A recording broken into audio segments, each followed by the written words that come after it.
Are you happy for me to start? To start the course.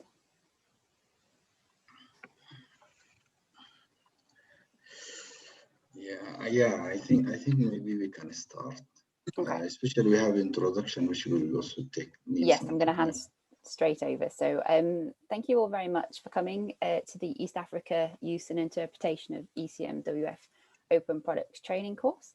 I'm going to hand straight over to Mr. Zachary Atharu to present some opening remarks. Over to you. Thank you very much. May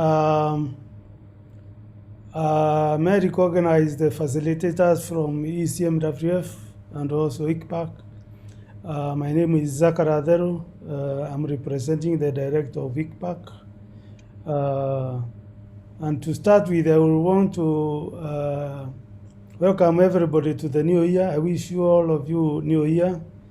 Today is our first day at ICPAC after the Christmas holidays, and we are excited to start the year with this training. We are aware that Ecmwf, being one of the global climate centers, has high quality products that can be used by national med services to generate various products to the users. We at ICPAC and the two projects, one is ending in March this year. The WISA support to ICPAC. One of the components was to try to get access to products from the global climate centers to enable us a downscale to national and subnational levels. We tried, although the project is ending, we did not succeed much. But now this component is also continuing within the framework of the ACP climate services and related applications projects. That is started last year, and we have more 3 years for implement this project. It is within this framework contact were done with Ecmwf to see how we can assist the member countries to have access to these global products, and in particular the product from Ecmwf. And I think from these discussions, that's how this workshop was muted, and we are happy that today, in collaboration with the User Services Unit of Ecmwf, we are conducting this workshop for East Africa because we believe that if we can be able to access and interpret the product which are already open at Ecmwf, we can be able to generate a better product for our users in this region. So I'm informed that the overall aim of this training is to introduce the forecasters from our region to the products that are freely available on Ecmwf's platform and their interpretation. I'm also informed that the content of the training will focus more on weather and climate parameters relevant to the Eastern African region. Mainly the area covered by ICPAC, and we look forward to fruitful engagement between the learners and the facilitators. Being the beginning of the year, I hope they have energy to absorb what they will be able to learn today. And first of all is to thank all those countries who are able to nominate participants to this training, and also for facilitators to have the time to deliver the knowledge to our expert in the region. We are looking this as the beginning. Our ultimate aim is to be able to access even more data, but it's better to start with what is freely available, and then we demonstrate that we're able to use more. Then we can come with more maybe demands for more data, which we can be able to downscale. Because at ICPAC we are running high performance computer, and we are able to downscale global products to the regional and the national scale. We also give access to the member states. They can also run some downscaling using our computing facility from their respective countries. And this is a facility which is free to them, and they will continue to use as long as we are in this business. So ours really is to say this is the beginning. Maybe we look forward to continue the collaboration, and don't be surprised when we come with more demands, because as we get used to this product, we may require more. But it's better to use what is available now. With those few remarks, and on behalf of our director, who was not able to join due to pressing issue, I would like to declare this workshop on interpretation of ECMWF open product officially open. Thank you very much. Thank you so much for those very kind remarks, and we look forward to working with you all more in the future as well. This is just the start with the data, so hopefully throughout in the future we'll have more available to you as well. So thank you very much for that. And with that, I'm going to start the course. So I am going to share my screen and just do a very short opening presentation before going into introductions for everybody.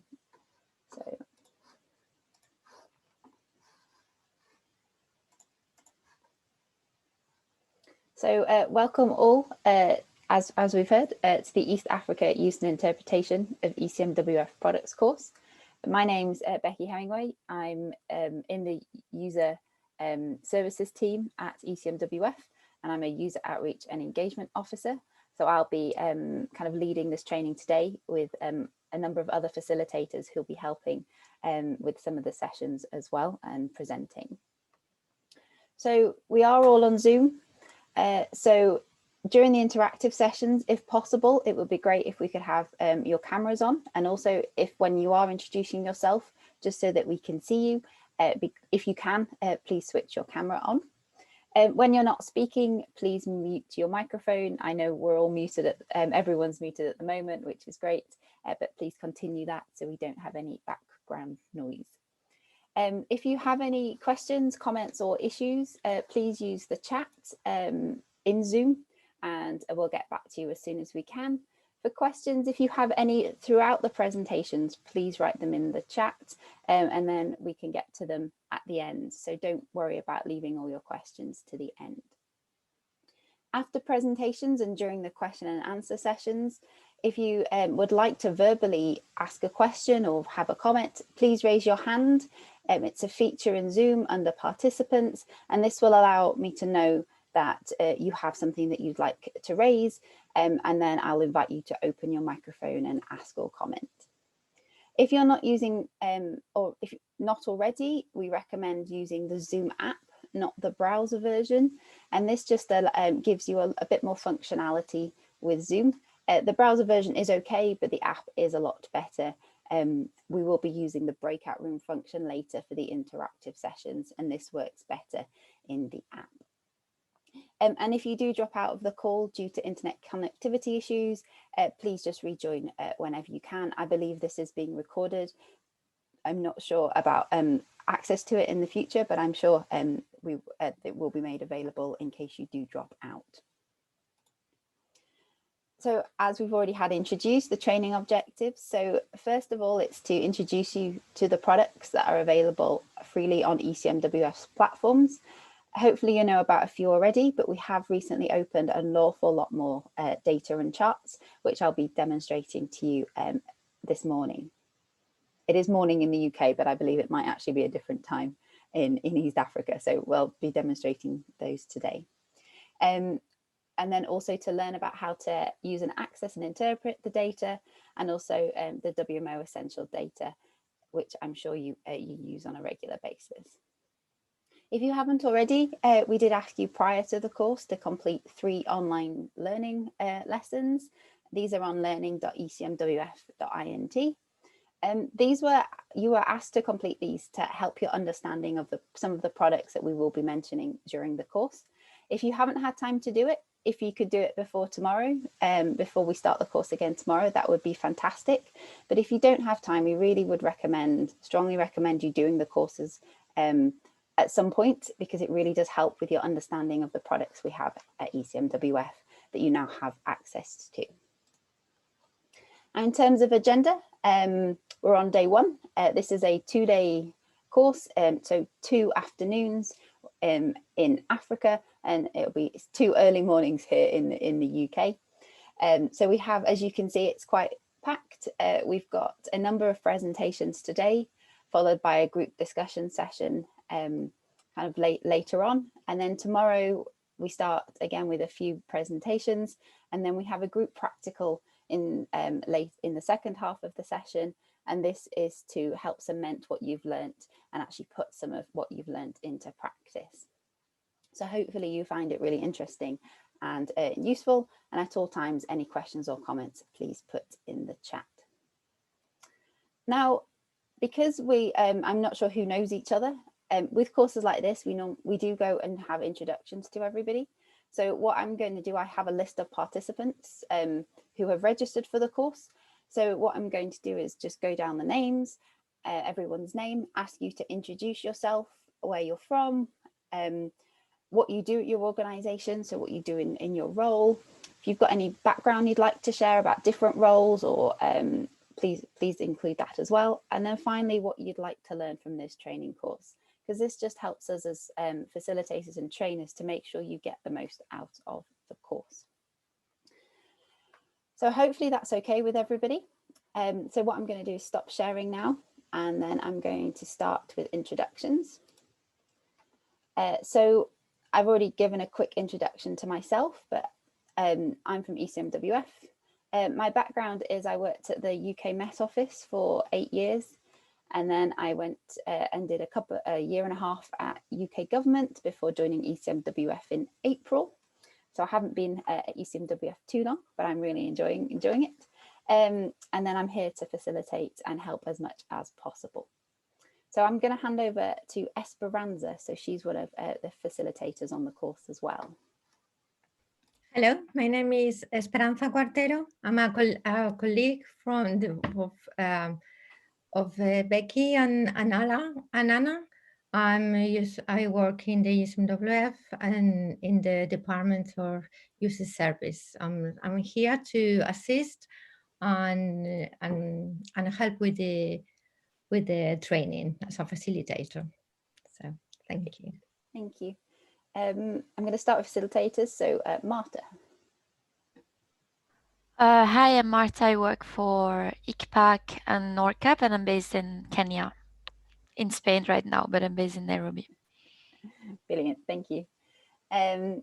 Hussein Saeed. You're on mute, Hussein. Hi, good morning, everyone. My name is Hussein. I work at ICPAC in the climate forecast section. Nice to you all. Thank you. Thank you. Abu Bakar. Yes, hi. Okay, my name is Abu Bakr Saleh Babikir. I work for ICPAC as a climate information expert. Yeah, my background is I'm a climate scientist, and I work as that. That's great. Thank you very much. So they're the facilitators for today. We're also joined by... Sorry. We have our actually colleague, the one who will facilitate on the climate side, not on only the communication and the web setting the web page, is Maslin Gotshava. Oh, brilliant. I think, yeah, she's a climate scientist, and she's the one who will also facilitate with the training later on. Maslin is here. Maslin? Morning, everyone. I'm Maslin Kudoshava. I'm also at ICPAC, and I'm a climate scientist. Great, thank you very much. Lovely to meet you. We're also joined on the call by Anna Gelly, who will be presenting a case study later. So, Anna. Hi, this is Anna. I work at ICPAC with Becky and Esperanza. So my role is at the moment is leading the section that deals with the external users and internal users as well. So we offer a number of services. My background is in forecasting, weather forecasting, and I would be sort of describing a weather-related case rather than climate. So I've also worked quite a lot with the Wageningen team, which is represented by who is coming? Is it? So he will be introducing himself later on, and this is sort of climate-related training. Rutger, that's it. Yeah. So yeah, we've got another presenter, Rutger, coming from the climate side later to present on how to access some climate data through Copernicus. Great, so I think that's everyone from the presenting and facilitating side. So I'm going to go on now to the attendees. I do apologize. Yeah, okay, let me also introduce another colleague here. Yes, of course. Dr. Zoudu Sigali, he's actually the leading scientist on the forecasting group at ICPAC, and he usually been leading the forecast group and the capacity building. So maybe we can let him introduce himself. Of course. Of course. Thank you, Dr. Abubakar. My name is Zoudu. I'm a climate scientist at ICPAC. I work on climate modeling and research. Thank you. That's great. Thank you very much. Great. Have I missed anyone else from the facilitating or ICPAC side? Okay, I think we're going to go on to attendees. So I'm going to apologize in advance for mispronunciation of names. I'm going to try my best, but if I do say your name wrong, I'm very sorry. Please correct me. So I have a list in front of me, so I'm just going to go through the list. So first of all, we have Keoza Ezekiel. I don't know. Yeah, good morning, everyone. Good morning. Yeah, and thank you for inviting to participate in this training. My name is Kayoya Ezekiel. I'm from Burundi, Burundi Hydrometeorological Department, and my background is weather forecasting. In this training, we wait to get back how to interpret very well the ECMWF product. Thank you. Great, thank you very much. Next, I have Rawasa Filote.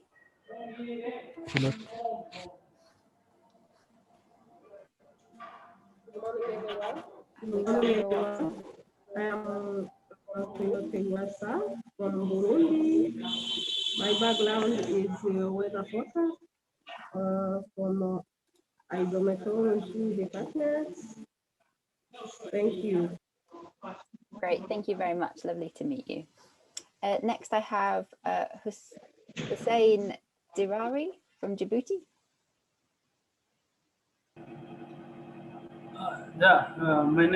My name is Hussein Dirari. I'm from Djibouti, and I'm working at Djibouti National Meteorological Agency. My background is meteorologist. I'm very happy to participate this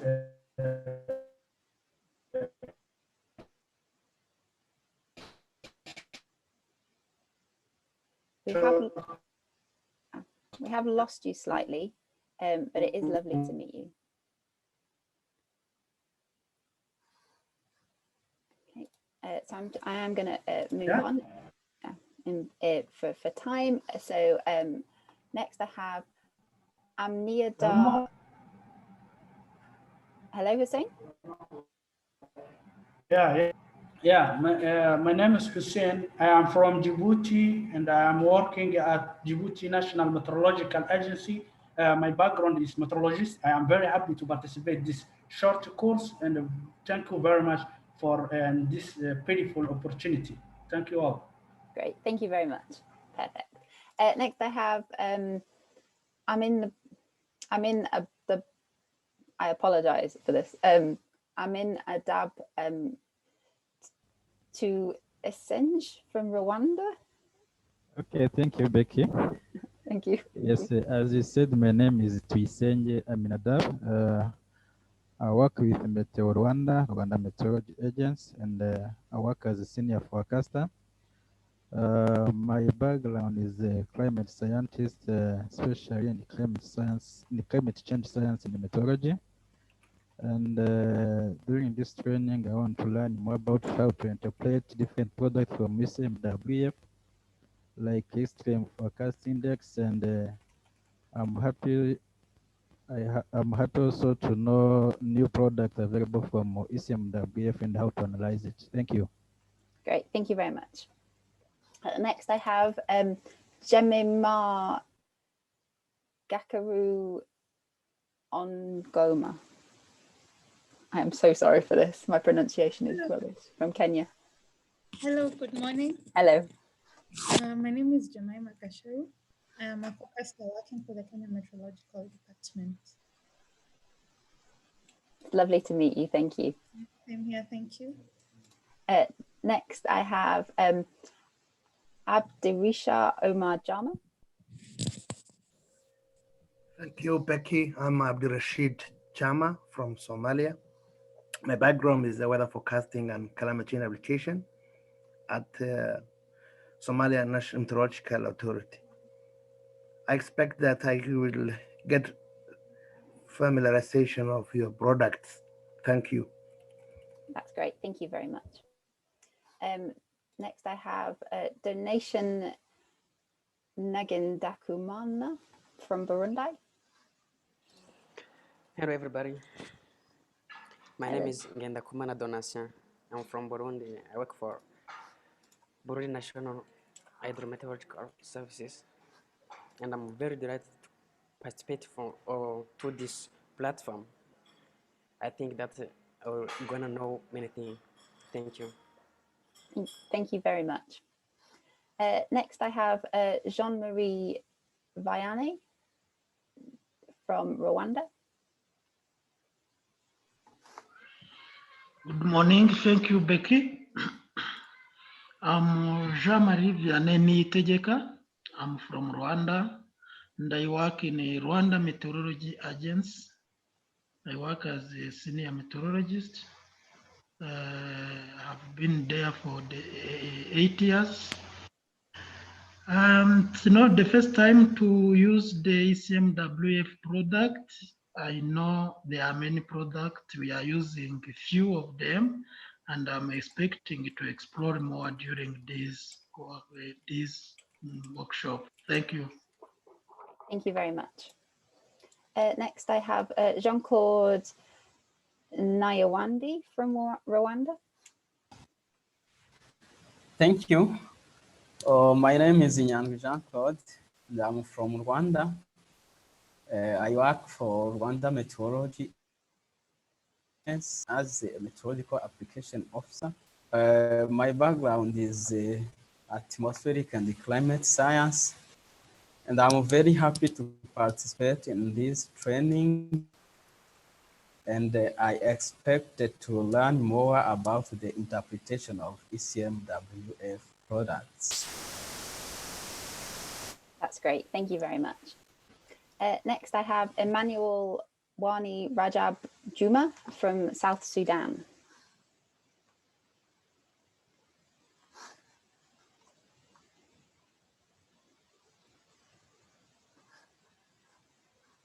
Emmanuel, are you there?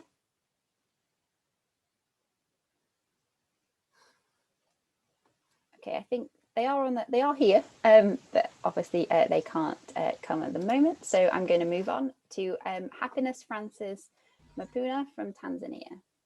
Hello. Hello. Yes, this is Samuel. We are here hello. from South Sudan. Yeah. Oh, brilliant! Thank you. Yeah. Hello. So my name is Samuel from meteorologist from South Sudan Meteorological Department. So I've been there for some time, 8 to 9 years. So yeah, it's my first time to attend a workshop for ECMWF. So I'm looking forward to learn some new techniques on how to use the product in this training. Thank you. Great, thank you very much. Lovely to meet you. Great. Hello. Oh, hello, Emmanuel. Yeah, it is me, Emmanuel Rajab Juma, from South Sudan Civil Aviation Authority, working as a weather forecaster. I'm here for attachment with ICPAC, the WISA. So I am glad for this online to know more product of the ECMW models. That's brilliant. Lovely to meet you. So next I have Happiness Francis Mapunzer from Tanzania.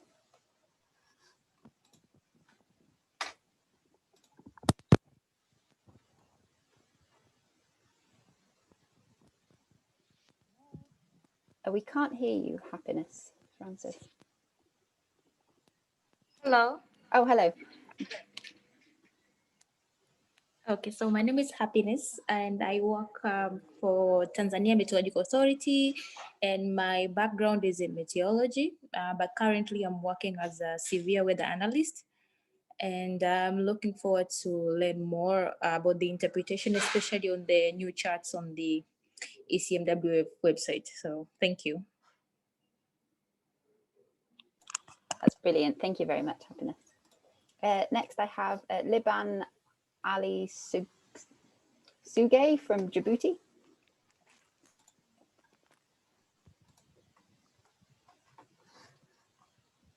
It might be Liban.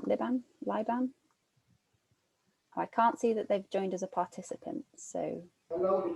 Hello. Yeah, my friend have a challenge with the audience. Yeah. With microphone. Late, he will come. Okay. Oh, no problem. That's great. Thank you. Next, I have Mohammed Abid Allah from South Sudan.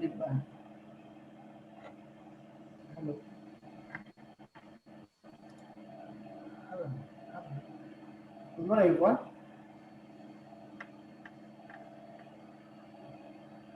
Hello. Hello. Good morning, everyone. I'm Liban from National Agency of Meteorology of Djibouti, and I'm forecasting. Thank you. That's great. Thank you very much. Lovely to meet you.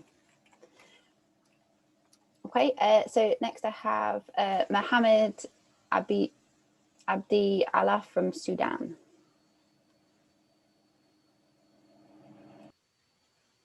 Mohammed, are you there?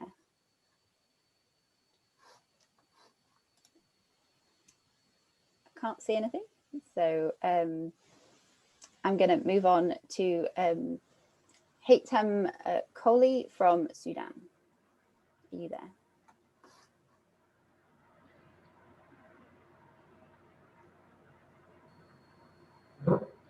Hello?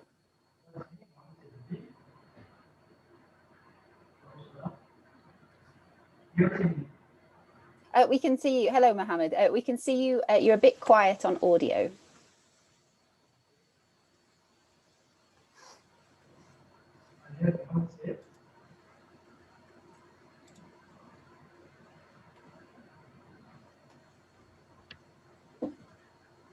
from Sudan.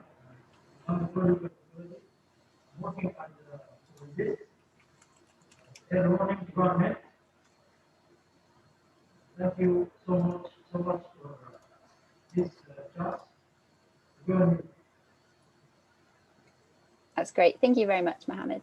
So next, Hatiam Kogli from Sudan. Are you there?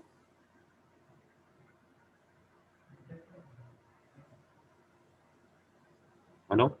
Hello. Good morning, everyone. I am Ayman Jafar. I am from Sudan. I'm working Sudan Meteorological Authority, Department of Forecast Center, Khartoum Airport. My background, meteorological science. I expect more from. More for EMCWF products. Thanks. That's great. Thank you very much. Lovely to meet you. Moving on, Biklau Tamine from Ethiopia. Oh. No. Okay. So Bekalau Tamine from Ethiopia, are you there?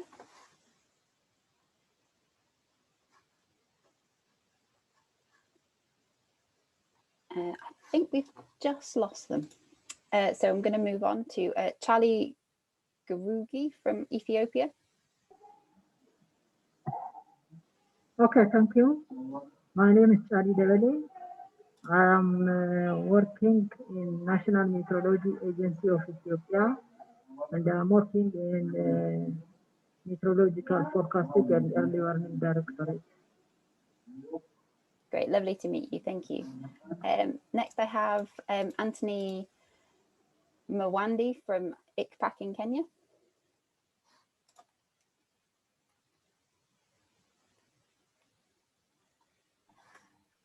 Hello, I'm Anthony Mwandi from ICPAC, and I'm a forecaster. Thank you. Great, thank you. Next, I have Eunice Kokek from ICPAC in Kenya. Good morning, everyone. I'm Eunice Koech, working for ICPAC forecasting. Thank you. Great, thank you. Next, I have Samu Shaka from Kenya.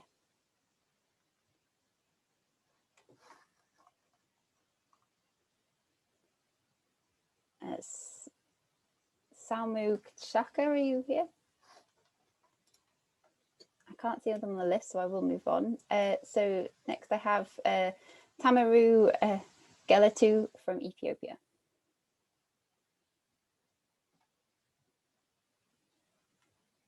Nope. Next, Kantamla Biseki Mafuru from Tanzania. Yeah, hi everyone. My name is Kantamla Biseki Mafuru from Tanzania Meteorological Agency. I'm working as the analyst in charge at the Central Forecasting Office. So my background is in the field of weather forecasting and climate-related issues. So it's my pleasure to join today's discourse. I think I'm going to gain some of the important issues from this call. Thank you very much. Great, thank you very much. Next, I have Christine Maswi from Kenya.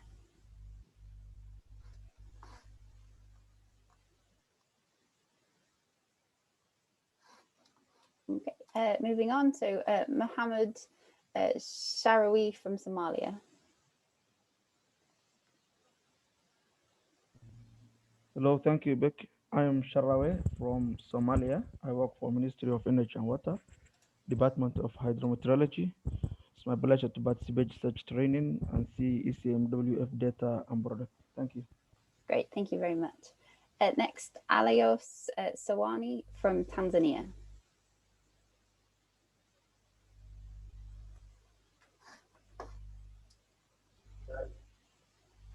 No, I don't think we have them. Next, Rage Nur from Somalia.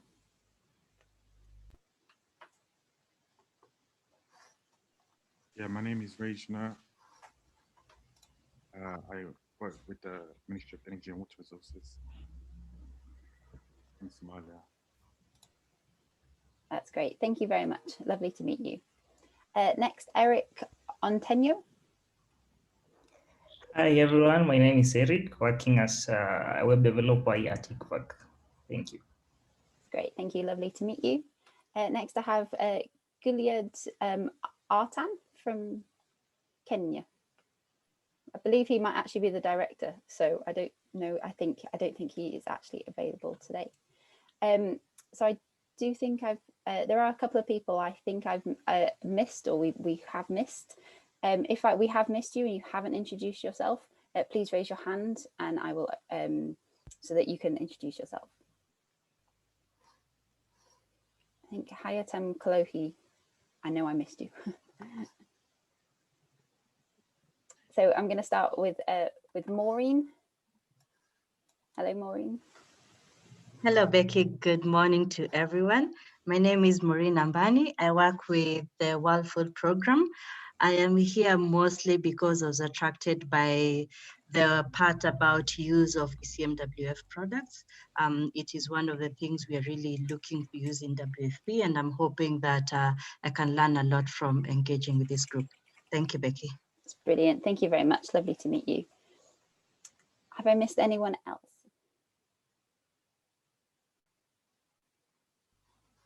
I am extremely sorry if I have. If we have and you haven't, if you've not been able to open your microphone and you'd like to introduce yourself, please use the chat. Hi, Sadiq. Hello. Hello. Hello. Hello, Hatiam. Hello. Hello. Would you like to introduce yourself? Do you hear me well? Yes, we can. I am Haitham Sadiq from Sudan, Khartoum. I am working in Sudan Meteorological Authority as a meteorologist. Was a forecaster at the Khartoum Airport. Thank you to meet you. Nice to meet you. That's great. Thank you very much. Lovely to meet you. So I believe we have everyone. So welcome all. Thank you very much for coming. It's great to see so many of you interested in ECMWF products. And we hope we can give you some tips and show you a few more things and help you learn in the next couple of days. So moving on, so in the agenda, so I'm going to give a introduction to ECMWF and some of the data that we have available to you, and then hand over to Anna, who's going to do a case study with you. So I see someone in the chat just saying hello. So Iam Mohammed from ICPAC says hello to everyone as well. So we are going to get started with the course now. So I am going to start. There we go. So, so this is just going to be an introduction to ECMWF and the data we have available to you. So first of all, hopefully you know who ECMWF are, but for those who may not, we are the European Centre for Medium Range Weather Forecasts. We are an independent intergovernmental organisation established in 1975. We are based in Reading and Bologna in Italy, but we recently announced that we will be having a third site in Bonn in Germany. We have currently 23 member states and 11 cooperating states, all across Europe. And as evidenced today, we also do training and engagement all across the world. So we support WMO countries in a number of ways. So we provide essential data, which you'll see later, as well as open charts data. We support training like we're doing today. We have a fellowship, which is a little bit more detail on the next slide. And then I know a number of you are also involved with the severe weather forecasting demonstration project. So this gives you access to more ECMWF data. So we are involved with projects like that also. Now, in terms of learning, I did mention this earlier, but we have a learning platform that's available to everybody. We have a number of online free courses for anyone to access on a variety of meteorology and kind of ECMWF products and data. If you're interested, please just go to the website and you'll find all the information there. We are looking at expanding it in the future as well. So we'll be adding more courses as they and lessons as they come, as we do them. So there'll be more material going forward as well. I did also mention the fellowship scheme. So this is a scheme where the ECMWF hosts forecasters from developing countries. So it's called the WMO Fellowship Program. Applications for this are currently open if you're interested. I believe we do have someone there here virtually at ECMWF at the moment from Cameroon, who's looking at some climate data on that side. So if you are interested, please go to the website. Applications close on the 7th of February. Now going on to the operational forecasting system, we have a number of models at ECMWF. So the big ones are high resolution. So we run that twice a day, out to 10 days ahead. We also have 50 ensembles and 1 control member. So 18 kilometers. These are global models, so they go all across the world. We've got ocean wave models for those who are on the coasts, and we run a lot of seasonal forecasts as well in the ensemble out to 7 months ahead. So we've got a large variety of data. So this data goes into a lot of the products that we'll be showing you today. You won't have access to all the little bits of data. So member states have access to things like EC charts and dashboards, and some of you through the severe weather forecast demonstration project also have access to things like that. But today we are going to be focusing on the open data, but this is the kind of model data that's behind that data. Later on today, we've got a presentation about Copernicus and the climate change services. But this is just an overview of the kind of data that you have access to. So you have the climate data store, which is aimed at a number of different people. You've also got another training platform. So this is additional to the one I mentioned earlier. This focuses more on the climate models and climate data. So it looks very similar to the one I showed earlier, but it is on the climate side. So in terms of Copernicus, ECMWF implement 3 of the programs of Copernicus. I think there are 6 in total. So the climate change services, so things like the climate data store. And then you've got on the left, you've got things like the atmospheric monitoring service. So this is looking at aerosol optical depth across the world. All this data is available, just go to the website. And then you've got the Copernicus Emergency Management Service, or CAMS.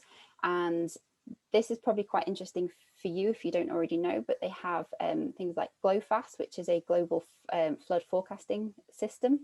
And for example, you can see when there's high impacts forecast, and also if there's seasonal outlooks for precipitation for droughts, as well as there's a drought observatory that's part of that as well. So I will make this presentation available after the course, because all the links do work, so you can find all the information. Now on to open charts. So the main reason I think why we're here. So on the 7th of October last year was our Open Data Day, is what we called it. And this was where we released and opened an awful lot of our static charts to the public. So they're now all freely available. We had a number of news stories and a bit of promotion going on around it. And we definitely did see an increase in the number of people looking at the charts, which was great to see. So to accompany this, there is a new chart browser. So this is an upgrade from the previous. This is it's to look at the new charts, but it was an upgrade from some other chart browsers that we were using. It's very easy to use, and I'm going to do a demonstration in a moment. And it's very functional, and hopefully you'll find it useful. So I said I'm going to do a demo. So I'm just going to stop sharing this and then share my screen for the demo.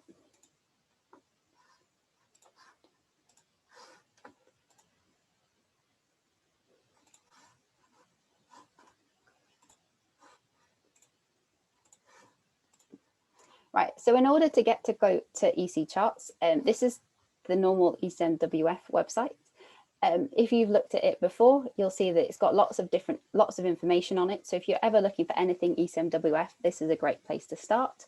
It's also got things about workshops and news, what's going on, blogs and news. So it's always worth having a look at. Got newsletters that come out once a quarter as well that provide updates and details on some products as well as case studies. So they're there for a variety of reasons, but the newsletters are very helpful. So I encourage you to read those. Now to find open charts, it's quite simple. Go to ECMWF website and you can either click on the picture or click view charts. And this will take you straight to the chart catalog. So at the moment, there's quite a few things ticked, but usually when you come on here, you'll see it won't have anything ticked. So this is just showing all the charts. Now, if I scroll down, you'll see how many different charts there are. There's an awful lot of data that's now open. What I would recommend when you're using this is to use the buttons on the side. So a few of you mentioned in your introductions looking at extremes, and I know that's something that people are interested in. So I'm going to start with the Extreme Forecast Index, which hopefully you may know about.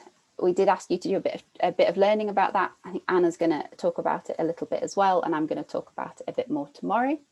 This is the Extreme Forecast Index.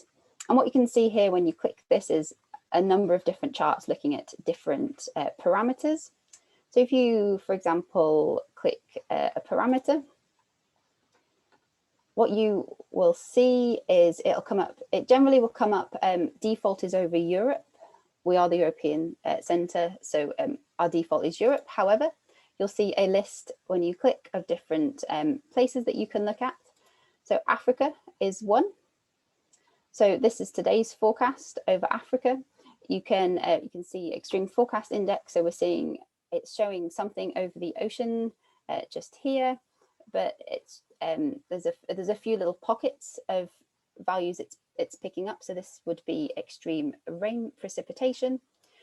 So this is day one. You can move it forward with the arrows at the bottom.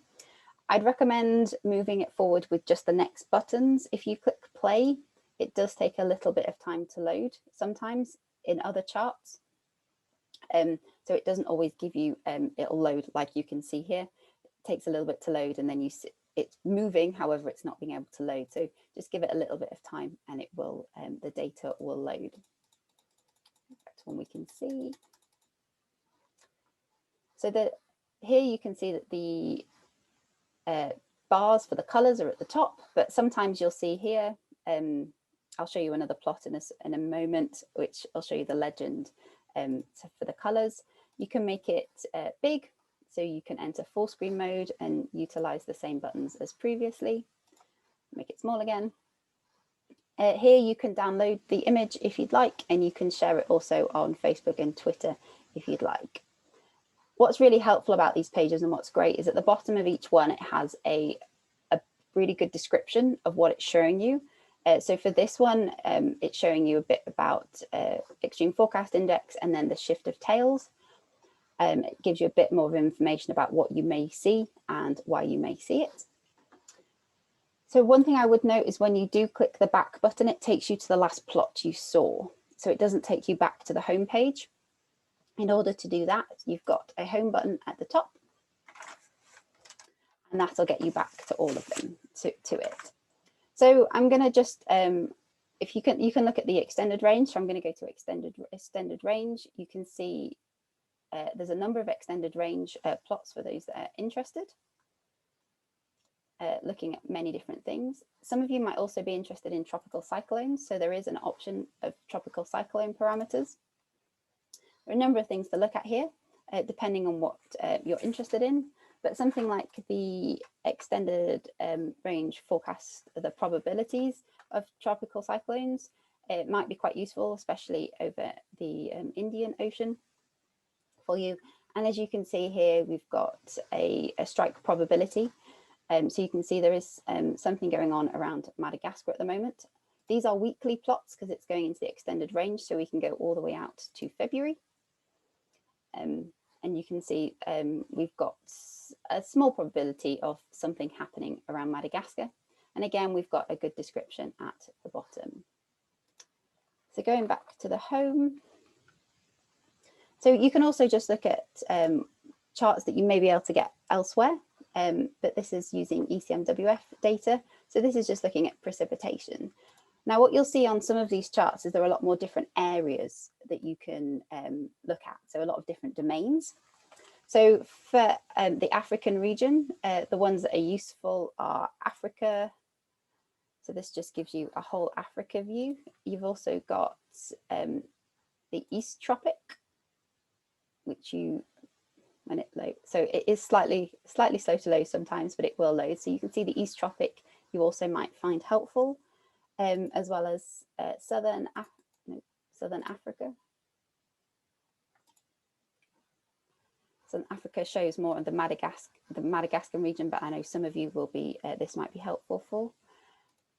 The Middle East and India sounds like it shouldn't be helpful, but actually it does. It covers the Horn of Africa and the North Indian Ocean, so that one might be quite helpful for you. And then this last one around Africa is Northern Africa, and that covers a lot, the northern half of Africa. So what's also quite good with some of the charts, it doesn't work for all of them, is that you can click on them and it will pull up a meteogram of the nearest location to where you've selected. So I've just selected a bit of rainfall kind of around Northern Africa. It gives you a longitude and latitude, so you know where the forecast is coming from. But what you can see here is going out kind of a week and a half. You can see what's going on. So you look at temperature, wind speed, precipitation, and cloud cover. This is what is always available on meteograms, but you get you can get an awful lot of information by just clicking on the maps themselves and bringing up those meteograms. Becky? Yes. Can I just ask you a big favor? Could you just show them that on the EPS, on the ENS meteogram, you can also see the other, the climate. So if you go back to the map that you had before. I was going to go to the EFI extended range. Okay, I just need them to know how to get to the CDFs and things like this. I'll have a go. If I do it wrong, I'll let you tell me what to do. Okay. So we've talked about meteograms. So extended, if you go back to the EFI extended range, which is an option as well. I'm just going to go back to Africa.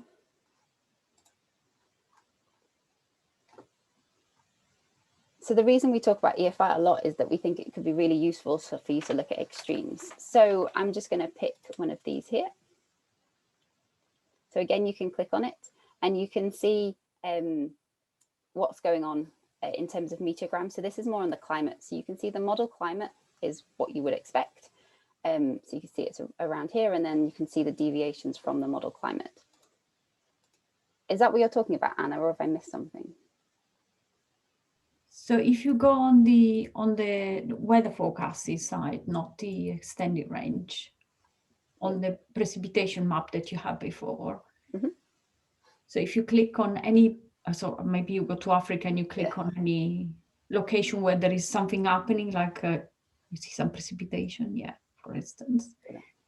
So you get the ENS meteogram, the 10-day, but if you click on that little thing there, you have a lot more options, and one of them is the ENS, the CDF diagram.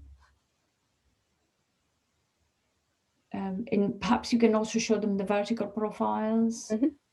Yeah. So there's just, instead of just the 10 days EPS gram, you can also get information about vertical profiles, CDF, so EFI related. Yep. And the vertical profiles. So the vertical profiles are here. And these are for the medium range. Yes. So not the extended range. Yeah. Okay. Sorry. Sorry. Thank you for those. I don't think I'd found them. So I have played a bit, but I haven't found everything yet. So yeah, as Anna has said, here you can see lots of different data that you can find, and you can move it around the map as well. You can go off and pick another location that you're interested in. And and loads of different meteograms that you can see. So hopefully you find those helpful. There's an awful lot of data around. You can look at the plumes as well, which are more based on the ensemble forecasts, looking at kind of what each member says for the precipitation. So that's just one chart. As you saw earlier, there are many charts that you can look at, and you can also search for products. So I could search for cyclone, and then it'll come up with what parameters you're looking for.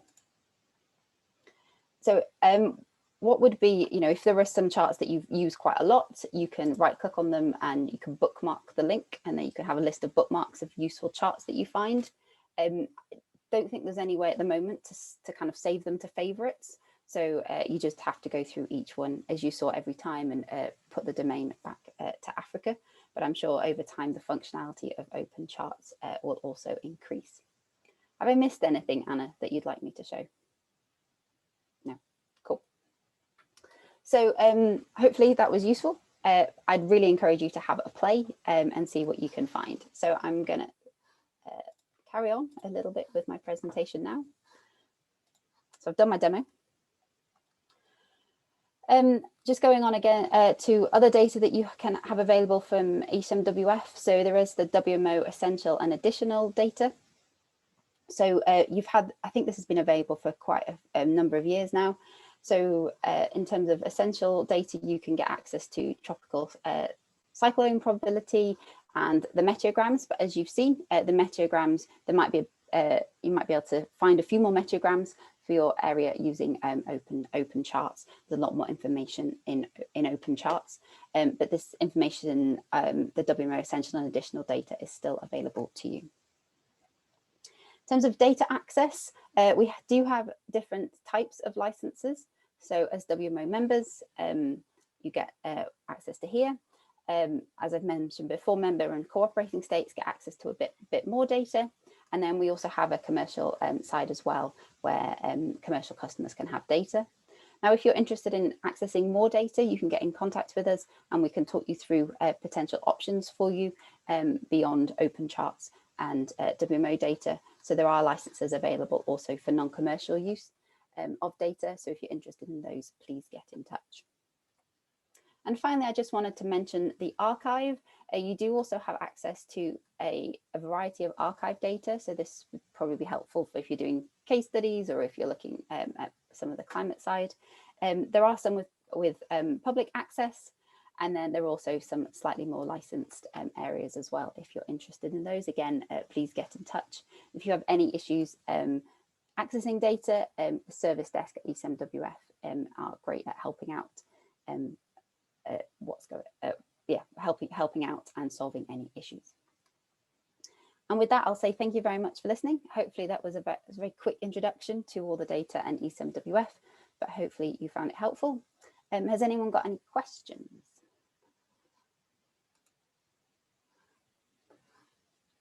If you have, either in the chat or please raise your hand.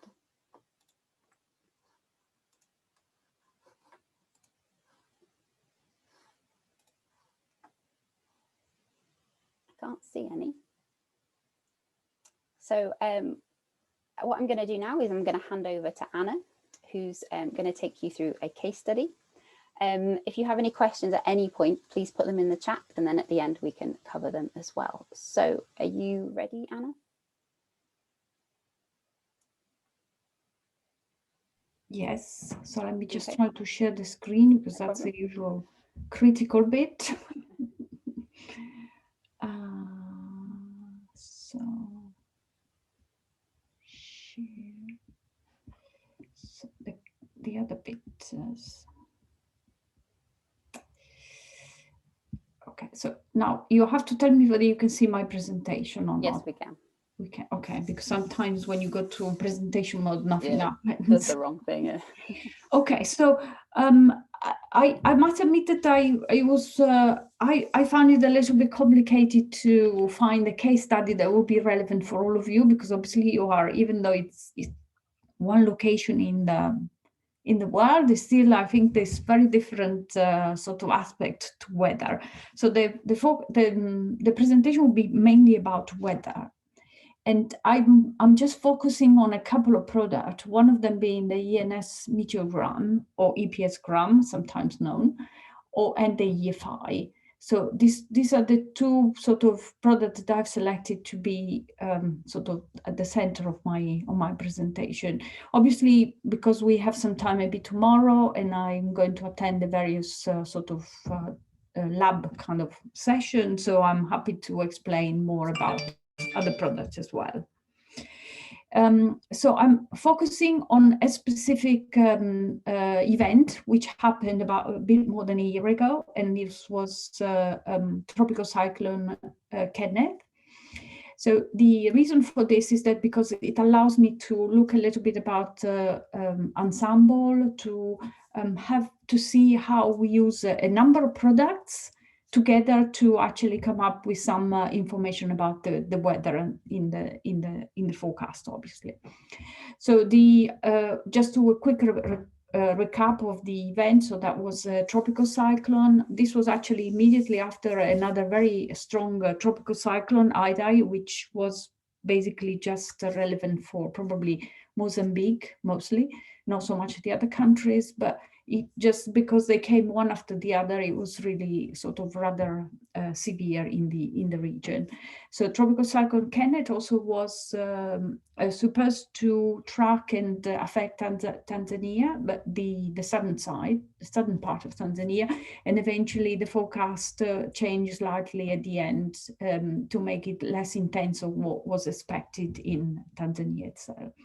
So here there are some sort of highlights which I found from various sources. So the first one is from a relief web. So it's like an extract of their assessment, and the second one is something information about the BBC sort of news on the area. So as I said, I'm focusing on this tropical storm Kenneth, and the first question that I have for the learners is how many of you are familiar with Ensemble Forecasting? So now I'm not exactly sure how to do this, but I would like to. Is it anybody able to just somehow raise their hands, which I can't see, but Becky can. How many of you are familiar with Ensemble Forecasting? Can I say that, is it the majority, the minority? You would like to have a little update on it? So if you go into participants on Zoom, you'll see a list of people, but then you should see at the bottom, raise your hand, or I think there's a tick and a cross as well. So if anyone, it'd be great if you could just kind of, almost like a vote. Yeah, myself, I won't be able to see a lot because I'm in presentation mode. No problem. I'll just see a couple of people here. So we definitely had someone raise their hand, so that's at least one. Okay, so probably not so many then. Yeah. I mean, it's not, this is very kind of, in a sense, it's still a bit niche forecasting, even though the Ensemble Forecasting has been out for a long time. So I understand that maybe not everybody is looking at it every single day. So what I just do is a quick recap of Ensemble Forecasting, and I have some notes on my phone here. So I'm trying to sort of go through all the points. So Ensemble Forecasting is not just one single forecast, but we have in ECMWF case, we have about 50 different forecasts, and they all start from a slightly different initial condition. So the reason of having a slightly different initial condition is that because those is a way of basically taking into account of all the three different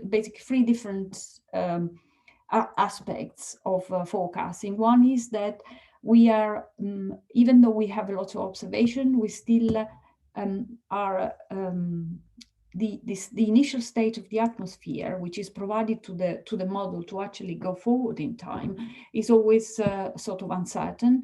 One because not all the areas in the world are covered with the same amount of observations, but there are areas with lots of observations, or where maybe the status of the atmosphere is very well described. And other places in the world where these observations are not so dense, and therefore the status of the initial status of the atmosphere is not quite so well known.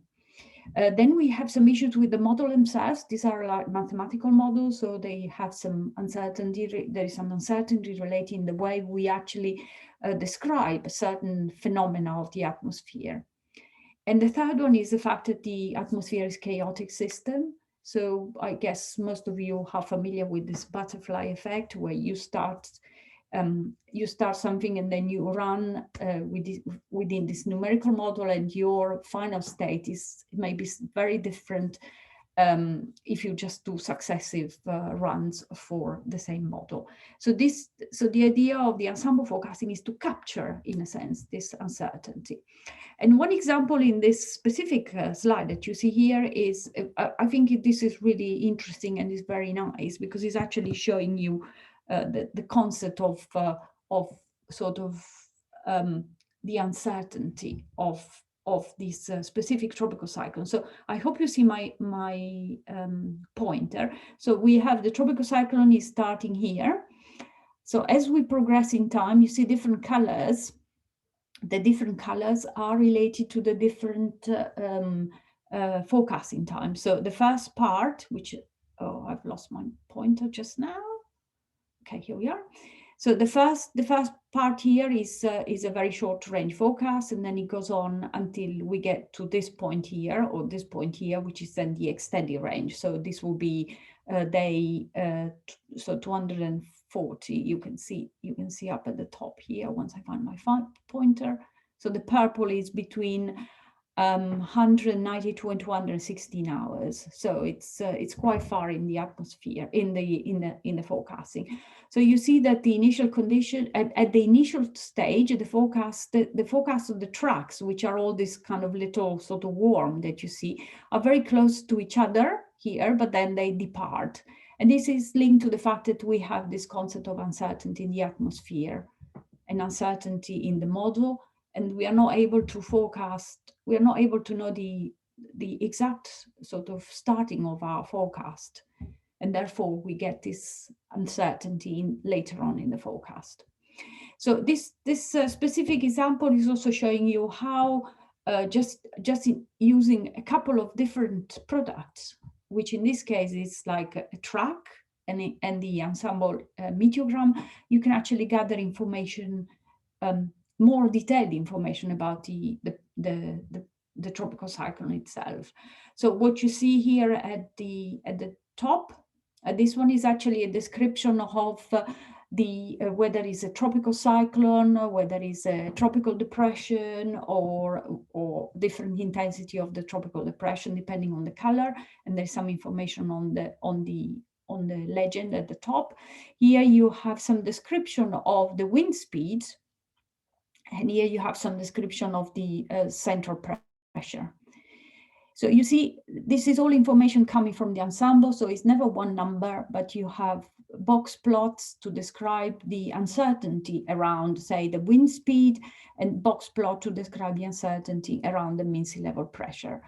So here specifically, the red dot is actually the observed, and you can see how this progresses, deepens as you go on with the forecast, and then fills in as you progress in time. So the same kind of description can be gathered using another kind of plot, which is the one here, if I manage to get on. Yes. So here it's again similar to what we saw before, but this time, instead of having every single track, it's actually describing using the probabilities. Yeah. So this is slightly clearer in terms of, you see less of this kind of worms or spaghetti, but you see more like areas where you have sort of higher probability, which are this one in this color, and area where the probability is slightly lower around here. So there is still a chance, but the chance of that scenario actually turning up is rather small. Okay, so this is one example of a tropical cyclone, as I said, tropical cyclone Kenneth in 2019. And then I think next slide here is actually something that I picked up the other, while I was preparing the presentation. And this is something that is actually very recent. So it was in the forecasts starting on the 7th of January, so very recent, last week, end of the week. And I thought I would show this one because it's really clear here how the track is actually progressing and how the uncertainty is increasing as you go on with the forecast. And this is, you can see the color scheme here. It's very obvious that this is the start of the forecast. So the kind of shorter range forecast is very tight. And as you progress in time and you change the color on this track, it's actually becoming more and more uncertain until we get to the very kind of 10-day-ish or medium range forecast. And again, here you see there's a lot of information on this plot. And as Becky mentioned, if you go specifically on this plot, you will see underneath there is quite a lot of description of the how to read this kind of plots. Okay, so if we go to the next slide, again, the next slide is again similar to the one we saw before. So you can see this one with your little spaghetti, and then you come here and you have the same but described using the probability. So again, area with high probability are along here, and then as you progress in time, you see you have more and more of these areas with lower probability, which are this sort of darker green. And these are possible scenarios, but with very low probability. So they may happen, but the probability that they happens is actually quite small. Okay, I think the next slide here is about building a box plot. So one of the big concerns of the ensemble forecasting is that we tend to show the ENS meteograms, but sometimes it's not that obvious to interpret and really understand what it really means. So here I made an example, which I spent my time yesterday to try to produce it with the Excel, and then it kind of didn't work. So what I want to understand is, what I want to know is whether people are kind of somewhat familiar with box plot in the sense that they have given a certain number of numbers, they would know how to build it.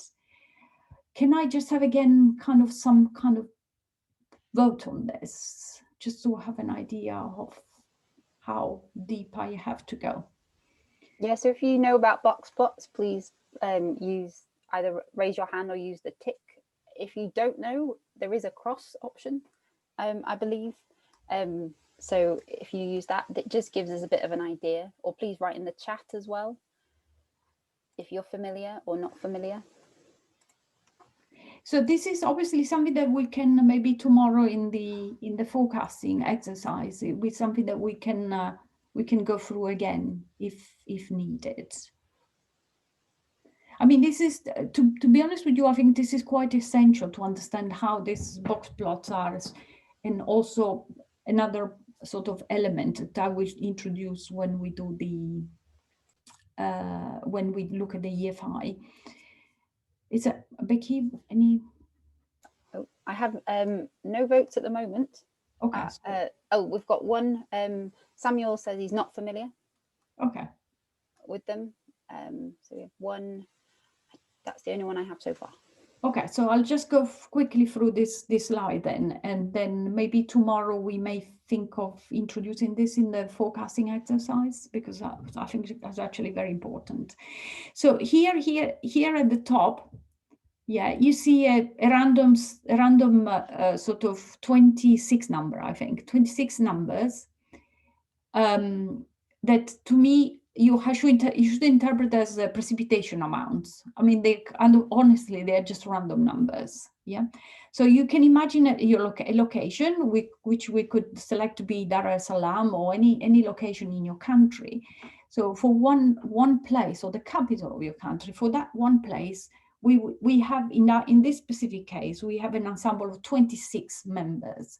So you will have 26 forecast of precipitation for that specific location. Yeah, is that I hope this is sort of understandable in the sense that we've just seen before that we have our forecast is not one number, but in the ECMWF ensemble, you have 50 numbers. Now, because I didn't want to create 50 numbers, I only created 26. So imagine our sample now is only 26 members. So the one location, the capital of your country, for one day, you have, for one day in one specific time step in the forecast, you have 26 numbers, yeah? And these are your 26 members at the top. One says 3, one says 0, one says 21, and so on and so forth. So the first thing you have to do to build a box plot, you have to order this number from the smallest to the biggest, so which I try to do here. Hopefully remember all the elements. Okay, so if you give this one in, if you just typed into an Excel spreadsheet, so even this one, it will be able to build your box plot for you. But for the sake of understanding exactly what we are doing, we are going to do it kind of manually. I try to do it manually. Okay, so you build this, you order them from the smallest to the biggest. And then you have your box plot. So here is your amounts on this, on the y-axis. And here is the one location, yeah? So you start putting you start sort of, how to say, collecting your numbers, yeah, along this line to form a box plot.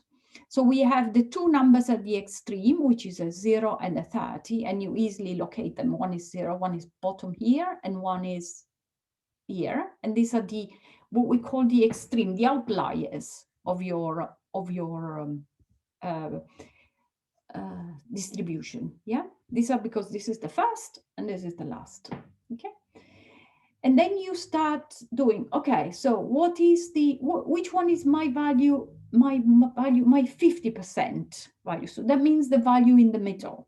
So you know that you got 26 numbers here, so the middle will be the number which is number 13, yeah?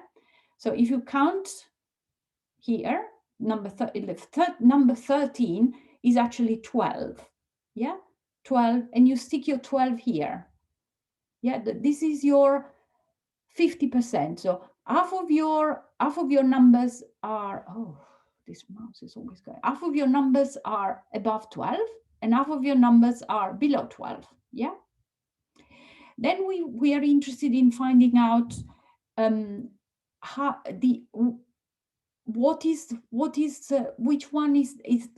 the cycle, a quarter of, what represent the quarter, the first quarter of your distribution. So the 25%.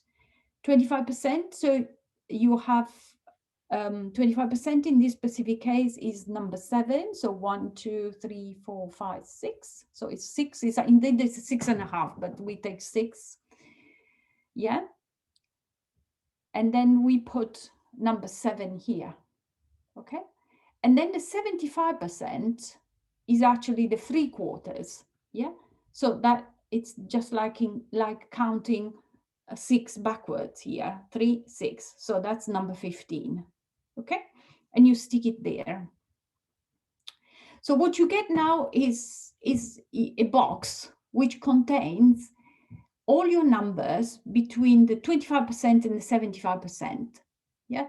So this, oh, sorry, I didn't want to go here. So that means the majority of your precipitation number are actually sitting in this box here, between the value of 7 and the value of 15. And your half of the distribution, half below and half above, is actually number 12. Yeah. Now, what it means, this one, that if you have this box is actually very small, yeah, it means that your ensemble is very tight. So you have a very small range of values where all your members are. Range for very small range of precipitation where all your members are. That means that your ensemble is actually very confident, yeah, and it gives you a very small range of values for the majority of your forecast. Okay, and we can see this one on the next slide, hopefully. Yes. Okay, so the next slide is just it's sort of a bigger version of your ENS meteograms. And you can see here on the top is actually describing all the additional probability, which I did not count, I did not show. So your probabilities are, okay. So we have the middle, so 50% probability. So here it means that precipitation, any precipitation, you have 50% of the members which have a precipitation above 26 millimeters per 6 hours, and 50% to precipitation that has less than 26 millimeters for 6 hours. Is that, can you follow, is that okay, or is that something that we can, I can assume that it's reasonably understandable? So a few people have asked questions about, so I've just put an image in the chat, which hopefully will explain how the percentages are come up with. So a box plot is based on kind of quantiles. So you split your forecast into quantiles and you look for outliers. So hopefully the image I've just put up will explain a little bit more about, help to explain what Anna's saying. And then she's currently showing the practical application of a box plot and how it will show the kind of precipitation. Yes. So sorry, if I stop sharing a second, and maybe I can then see the people, because it's really odd. So I think this is actually it's so important to understand this, that I think it may be worth tomorrow. I'm not sure how Becky has organized the forecast exercise, but maybe we should have, you know, one of the exercises actually build a box plot. Yeah, that's no problem. I'll put something together this afternoon, and then we'll go through them again tomorrow, because as Anna said, it is for the meteograms, as you saw earlier, it is a large part of a lot of the forecast that you'll see on the ECMWF website. And it's, you know, this course is all about trying to learn and understand.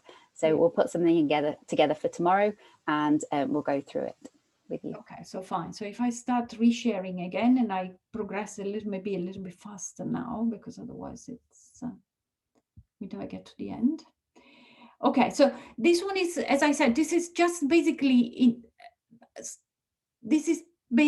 just saying, just to sort of apply. It's the application of the box plot that we just saw before. Yeah.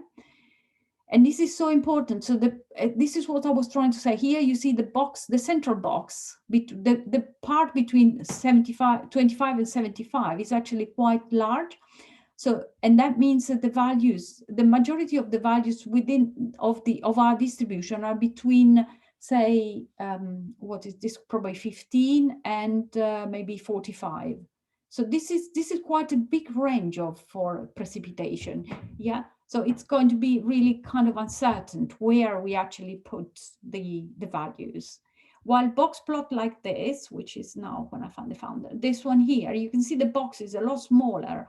So the value here goes from 0 to maybe 5, and you have the majority of your forecast is actually sitting between 0 and 5. So it's the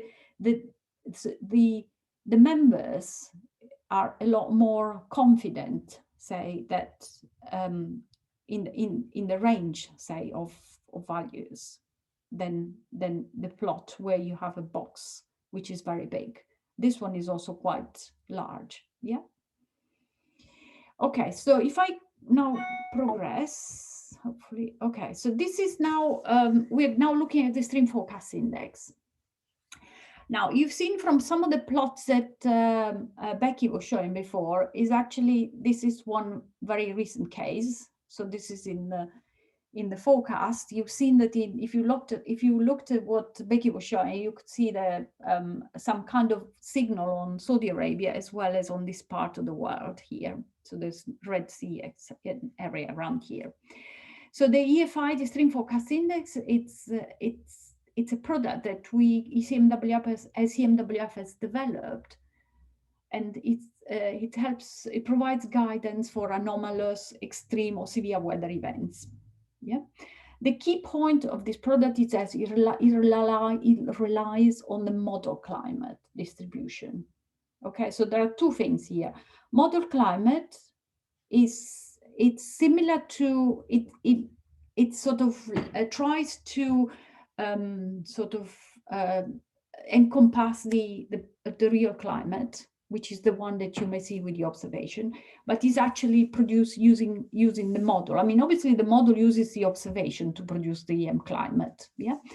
But one of the critical points of the EM climate or the model climate is that the extreme events, very, very extreme events, may just be missed, yeah, simply because as I said, the model is not perfect, and also that the a number of years that we use to build the model climate may be slightly shorter than actually the climate that you may build with the observations. Why do I say all this? Because one of the things that we tend to think about is when we say climate is an average value, yeah? So the EFI is not using the climate as the average value, but the climate is actually a distribution. So again, like in the box plot, you have quantiles, and to each quantiles will relate to a certain distribution of precipitations. And I think the next few slides, I actually have some examples of this. If I find, okay, here we are. So this is again something that you can pick up from the website, and this is one of the plots that Becky was showing before. So this is your EFI on this side. So the EFI values goes from they go from 0 to 1, but we only show from 0.5 to 1, where 1 is it's a sort of indication of potential severe weather. Again, the severe weather that is indicated by the EFI, yeah, will not rely on thresholds, yeah.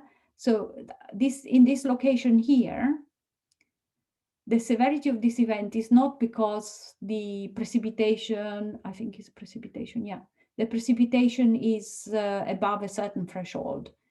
But the severity of this case is because the precipitation is different from the model climate, okay? So now what we're going to do again, a little kind of exercise, which is something that we may need to repeat tomorrow again, because that's another critical thing to understand the EFI. So on this side, you have a map of the climate, but looking at the quantile 1. So this quantile 1 will be covering all the smallest amount of precipitation that you might have. So over Africa, so we see that most of the precipitation, most of the quantile 1 are actually 0, except for a few locations where you have, it goes to 1 millimeter, yeah? This covers 24 hours between 72 and 96. So it's a 24-hour accumulated. So over most of Africa, quantile 1, yeah, which is, as you remember, your box plot will be the bottom part, yeah, is actually 0. If you are looking at the next quantile, which is quantile 10, so as we are moving up, so this one here will not change, this one changes.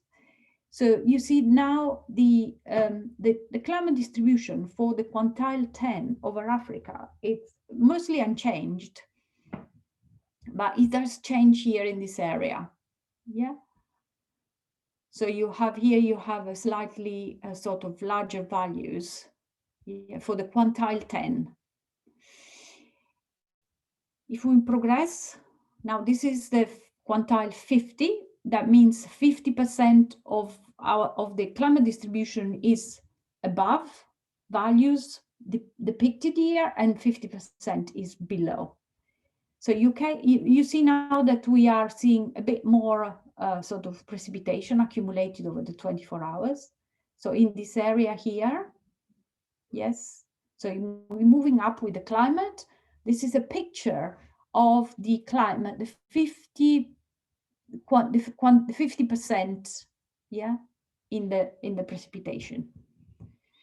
Now we are moving up again, And this is now the quantile 90. So we are now looking at basically sort of more extreme events. So there will be fewer events, yeah, on this map, on the distribution, but those fewer events will have a lot more precipitation, yeah.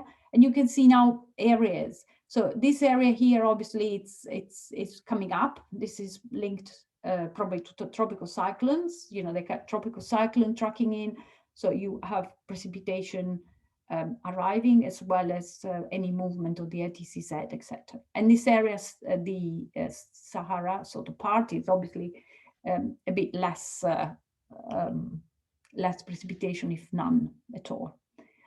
Okay, and I think that's it, unless oh no, I've got a 99 quantile as well. So this is 99 quantile is really, really kind of extreme. Yeah, and this is a picture. So you have now here picking up quite large values.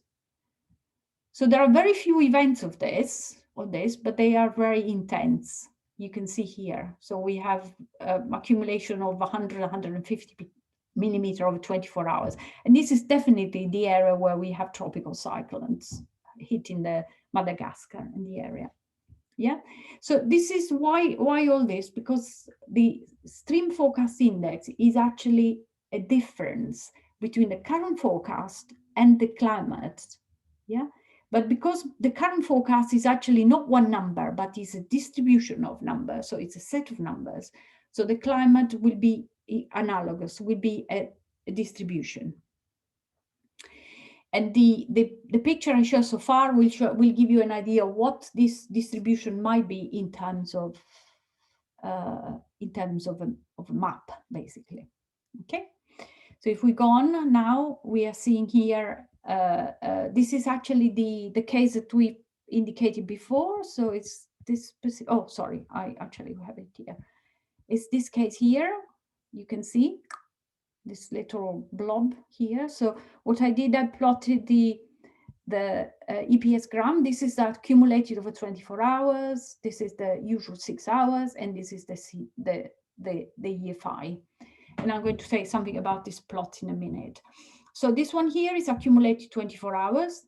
And you can see here that on Monday the 11th, that is today, the accumulation is quite it's much higher than any other of previous days, especially in the future of the forecast.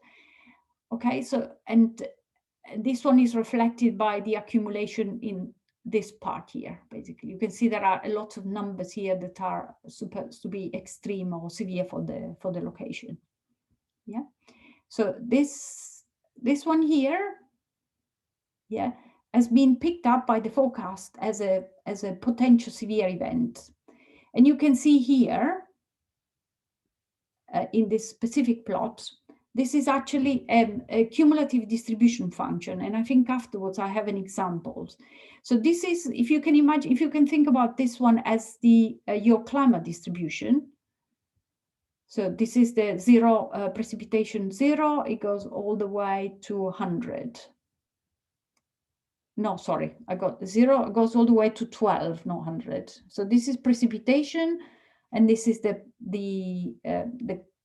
ranking or the probability or the quantile. Yeah.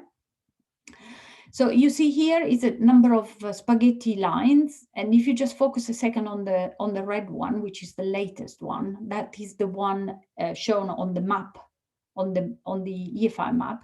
You can see that the distance between this line and this line is quite big. Yeah, the distance between this line, the red one, and the black one is actually the EFI. Yeah, so the larger the EFI, the more distant these two lines, these two distributions are. And this is how we define the severity of an event. So how the current forecast compares to the climate forecast for that specific location, how distant it is. Okay. So again, I think I have here an example of the EFI, and it's just basically, if you just focus on the black line on the red line, then here you have you have your black line and your red line. Okay, so now there is a little bit of some more math to do again to understand exactly well what the EFI is. And this is what I was trying to do here with these dots here. So the dots are actually your precipitation amounts for a specific forecast, for a specific location, very similar to what we did for the box plot. Yeah, I've only put it here a few numbers, 0, 7, 9, 11, 12, and 13. These are millimeter over whatever, 6 hours, say. Okay, so what you do again, you build along this axis, you have the parameter value, and along this axis is the position of this value. So of the position of the value. So we have a 0 as a first, so we put 1. We have 7 as the second. We have 9 as the third, and so on. Yeah. So here you put your 50 numbers along this line, or the red line, and this will give you the distribution of your current forecast. And along the black line, you will put your 50 values of the climate. Yeah, and then you calculate the distance between these two. The bigger the distance, the more the bigger the distance, the bigger the EFI, and this is indicating that in that specific location.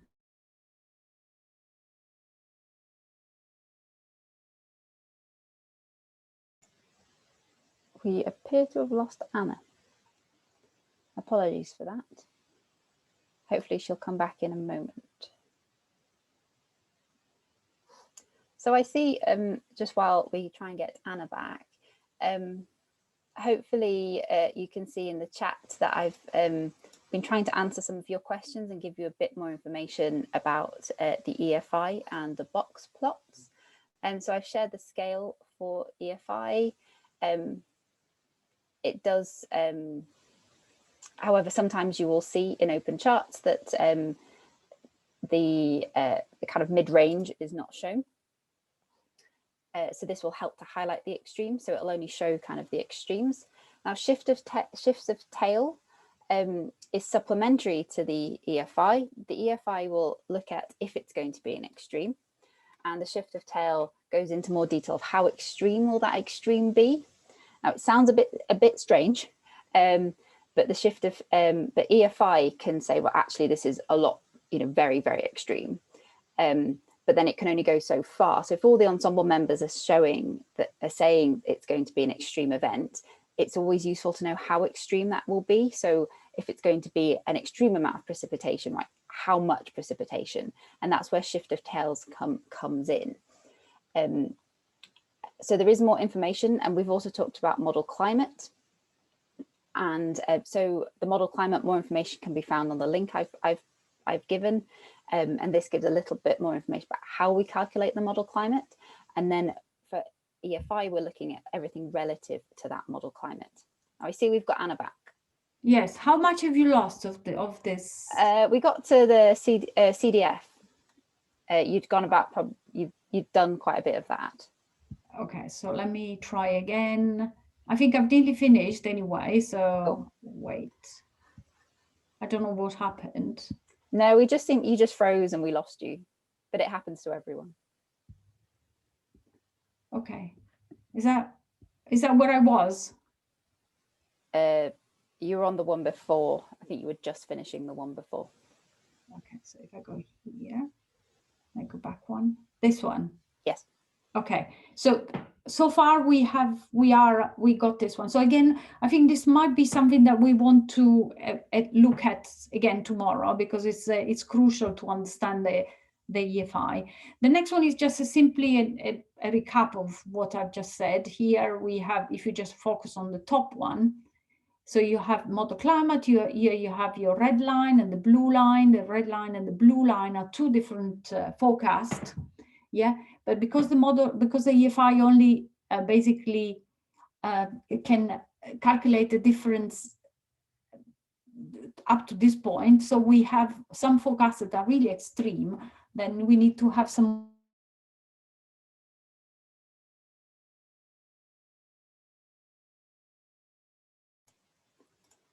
Okay, we appear to have lost Anna again. Not sure what's going on. Maybe we're having some technical issues there. So here Anna's going, it might disappear, but here she's going through the difference between the EFI and the shift of tails, like I was mentioning previously. You're kind of here, as I mentioned, looking at how extreme the extremes are, which is always useful to know. The EFI does look at precipitation, and it also goes negative, so you can see any drought. So you're looking at if there's any like no precipitation when there should be some. So it does look at both sides of the extremes. On open charts, you'll also see the EFI looks at numerous factors, including wind, so the strength of the wind. So you'll be looking at those things like tropical cyclones, looks at temperatures, minimum and maximum. So seeing if those are kind of different to what it would normally be. Not sure if this is very relevant for all of you, but snowfall, it also has something for those, and the wave, significant wave height. So if you're on the oceans, it will look at if the wave height is different. And there's also some for Cape shear and water vapor flux. And these are helpful when looking at storms. We showed the the vertical profiles earlier, and that will help you understand if there are if storms are potentially there. I think we've got Anna back again. Yeah, I think I'm going to stop there.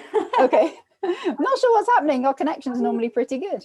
Yeah, I don't know what's going on. I think it's the presentation is very consuming.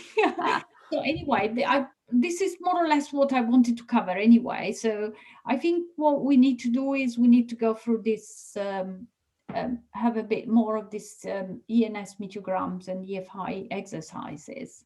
Okay. Make sure that people really understand. I purposely not looked into the the maps of precipitation, because I thought this is actually something that you can do yourself. So what everything about accumulated precipitation and all the rest. Yeah, that's great. Okay, So thank you very much, Anna. So now we know kind of things that you do and don't know. So we'll be working this afternoon here in the UK to put some useful things together for you tomorrow. So that's very helpful. Just going back, Anna, for your question about box plots, and a large number of people said they weren't familiar with them. I think maybe 1 or 2 said they were. So it is probably very useful to look at box plots. A bit more, so we'll do something on those. We did have a question I wasn't sure of the answer to. Is there any relationship between the 90th quantile amount with what you can expect in EFI? So the EFI, the EFI is actually a sort of like an integrated value, yeah. So as I said, it's the distance between the climate and the forecast. So obviously, if the two lines are very close to each other, then the EFI is very small. So I don't quite understand the point of not the point, sorry, the meaning of your question. But obviously, if you have the 90th quantile is describing of the climate, is describing basically the extreme events that the model thinks are in your area in terms of climate. Yeah. So then compare this one with the current forecast, then we will know whether when the EFI is large, it's sort of around 1, you will know that your current forecast is maybe above the 90th percentile or very close to the 90th percentile of the climate. So the 90th percentile of the climate is describing the severe events that the model thinks are in your area in terms of climate. I hope this is answering the question. Hopefully. Thank you, Anna. A couple more. So I think. Hello. Really good... Oh, hello. I am asking about quantile 1. Here in Sudan, we are considering about coastal area forecast. We are considering about coastal area forecast. We issue the forecast of marine for 2 days or 3 days. What about this product benefit for us, and how can we use it to issue our forecast?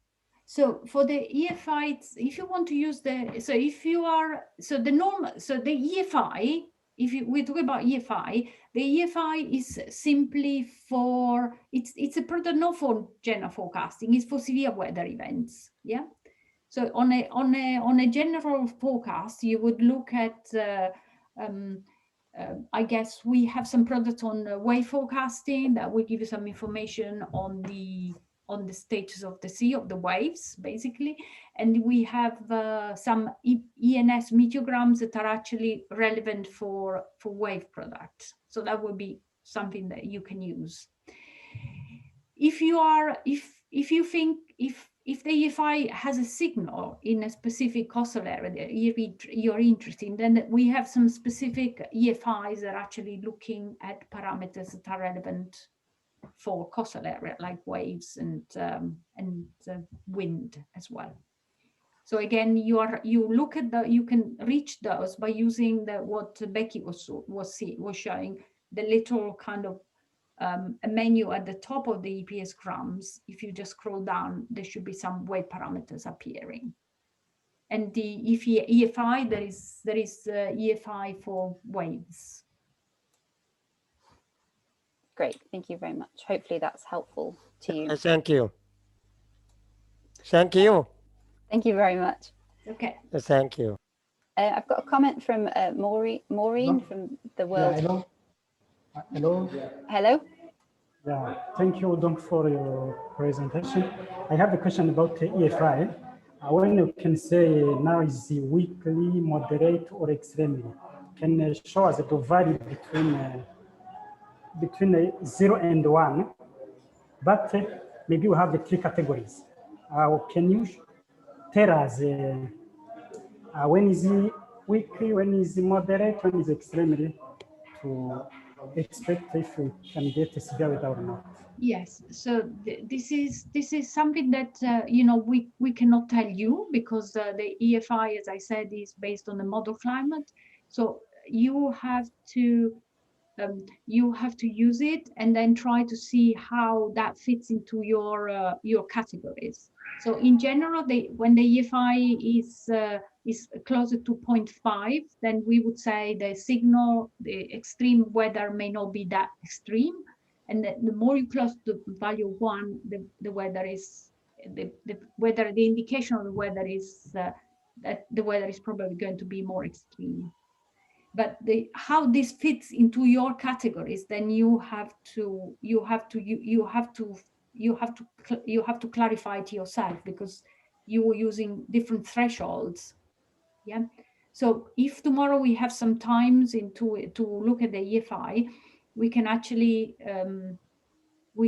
see how the value of the EFI changes, for different forecasts, how it's going from 0.5 to 1, etc., etc. And how, looking at the distribution, you can actually see the precipitation values. But we need to have a little bit of time to look to understand exactly the CDF, so this cumulative distribution function, which I was describing before. I think it's worth noting the EFI it's almost like an indicator tool. So you have a look at it, you see the areas where it's indicating extremes. So you're looking at the kind of reddish colors in most of the diagram, in most of the charts. And then it's up to you to go and look at precipitation totals using other information. So either by clicking on it and looking at the ENS meteograms, or looking at all the other information that's available to you. So it's a really good indicator. And that actually leads on to a point from Maureen, who says the EFI is really good to inform for humanitarian actors to know if or when extreme events may occur, and therefore if relevant anticipatory actions should be taken to avert disaster. It is indeed important to get the model climate as close to reality as possible. And then there's also a question about, is EFI also represented as probability of extreme event occurring? So the model, so just to clarify the model climate, so the difference between the observed climate and model climate now we expect is to be just in the extreme. So I think the model can very well describe the observed climate, yeah, but obviously the extreme, so the tail of this distribution may be a little bit complicated, especially for the precipitation. It would be probably the higher values of precipitation, yeah. So the AFI is not a probability of an event occurring, and this is important. This is an indicator, yeah. So it's because as you've seen, this is an integrated value, so it's not a probability. It's just a distance between the two distributions. So there is a question about in which situation we can say the forecast has a high probability of occurrence. When the interquartile range is large or small. So the interquartile range to be large or small is just an indication of the uncertainty of the forecast. Yeah. So the uncertainty in terms of forecasting the values. So it's not a probability of occurrence. Yeah. What you can say is that the interquartile range has got the largest number of your forecast values, yeah. But this, in fact, is just telling you, okay, so in this specific case, because my interquartile range is very, very wide in terms of, you know, it goes, say, from 2 millimeters to 20, it means that the forecast is quite uncertain. So it's an indication basically on the uncertainty of the forecast. Yeah, SOT, and I know SOT, but doing it in 30 minutes, everything is a bit too little. So I think tomorrow we really need to spend some more time in digging down into the EFI, SOT, etc.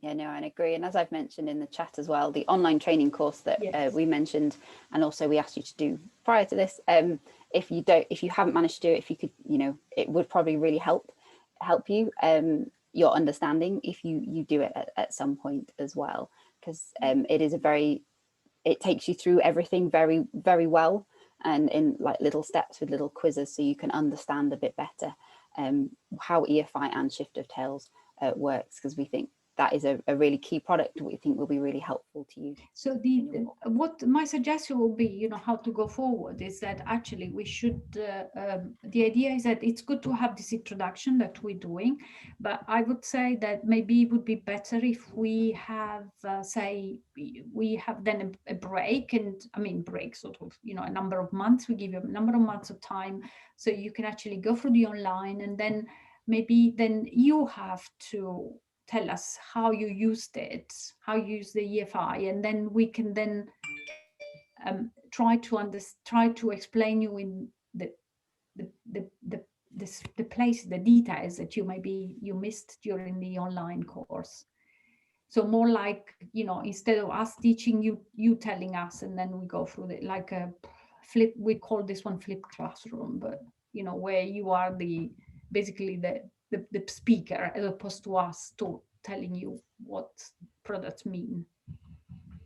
So I think it's good as an introduction, and tomorrow we'll do some exercises, but I think in the long run it may be good to organize another session where you are the main character, the main sort of like in a film, the main actors of the film. Great, thanks, Anna. Hussein, you've got your hand raised. Thank you. Thank you, Anna, for such a great presentation. I have just two very quick questions about the EFI. It's very useful product. So my question is, when you compute the EFI, do you do bias correction for model climate and also from the forecast or not? And the second one, and again, when you build that the CDF from the model climate and also from the forecast, do you use the average of the ensemble means, or you use all the ensemble members? Okay. So the second question, we use always all the ensemble members. So we just work with the distribution, so we don't shrink it down to one or two values. So this is why it's good to have, you know, an ensemble that is big, because then you have a lot of values to build your CDF, sorry.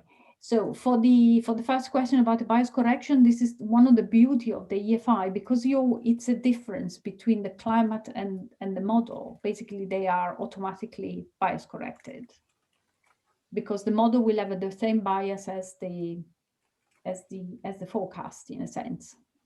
So we don't need to do bias correction. You understand? So that you have basically the model is the model plus the bias, and the climate is the climate plus the bias. So by taking one minus the other, or because it's the difference, you just remove the bias automatically. So to calculate the EFI, for instance, say for step 10 or the forecast, day 10 forecast, we actually use the climate for the day 10 forecast. Yeah. So it's not the climate of the analysis that we are using, but the climate is also, we also calculate the climate for day 1 forecast, the climate for day 2 forecast, for day 3, day 4, day 5, etc. So it's the bias in the climate is always the same as the bias in the forecast. So you take it away and you remove it. I got it. Thank you. For the skills of the EFI, yeah, we do calculate it. We do have verification for the EFI, and I think they might be even on this page that the chart page. And we do it. We have it. Well, we do it on a regular basis for European. I mean, our member state and cooperating state, and then we have some generic one for areas. And the main problem for us is actually that the EFI, for the EFI, we need to rely on quite a lot on the observations for the EFI verification. And obviously then we hit a bit of a problem in a location where we don't have so many observations. So then one of them being the tropics and areas where basically the coverage of the observation we have from the GTS is not big. So we have massive verification for European areas and USA, you know, where we have a lot of observation. But we do verification for the world, basically. Yes, if you go onto Open Charts and click verification, you'll see that there is a ROC skill score of EFI available. So you can see how the skill of the EFI has improved since 2004 seems to be when it starts. So that might be helpful to you, as well as a lot of other verification points available there. Okay, I can't see any more questions. So thank you all very much for your questions. We're going. This is Abubakar. I have a quick question, if I may. Yeah, of Becky. course. Yeah, just about the model climate. Is it also an ensemble or made of ensemble, or how is it, or just one single? No, it's an ensemble. So we're using it's a kind of an ensemble. And like a reanalysis or? Yeah, so what we need to do, we need to go back in time. So it's up to date with the model. So every day, basically, we calculate the climate for the previous 20 years. And for the initial condition, we use the ERA 5. ERA 5 is the latest reanalysis from ECMWF, and which is now, by the way, available freely from the CDS. And I think Rutger, who has just appeared before, may say something about it. Great, thank you. Thank you very much. Great, I can't see any further questions. So we're going to have a short break now. So a comfort break, get a drink or something to eat. So we're going to have this, we are running slightly behind time, but not too much, so we're okay. So we're going to have this until, well, 12 minutes. So 1/4 the hour, depending on which location you're in. It's 10:15 UTC. So I think it'll be 1:15 in East Africa. So if you can come back then, and then we're going to, Rutger's here, and he's going to give you an overview of the Copernicus side and the data you can get from Copernicus. So thank you all very much for your engagement. We look forward to it continuing, and we'll see you again in just over 10 minutes. Thank you.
Okay, hello everyone. Welcome back. Hope you've had a good break, managed to get a drink. So I'm now going to introduce Rutger Dankers. He's going to give you a presentation about Copernicus climate change services, including the climate data store and the toolbox. So hopefully you'll find it interesting. It's another set of data that ECMWF contributes to. So I'm going to hand over to Rutger now. Thanks, Rutger. Hello, good afternoon, everybody. Good morning to those of you in the UK. Let me try to share my screen. Let's see if we can get that to work.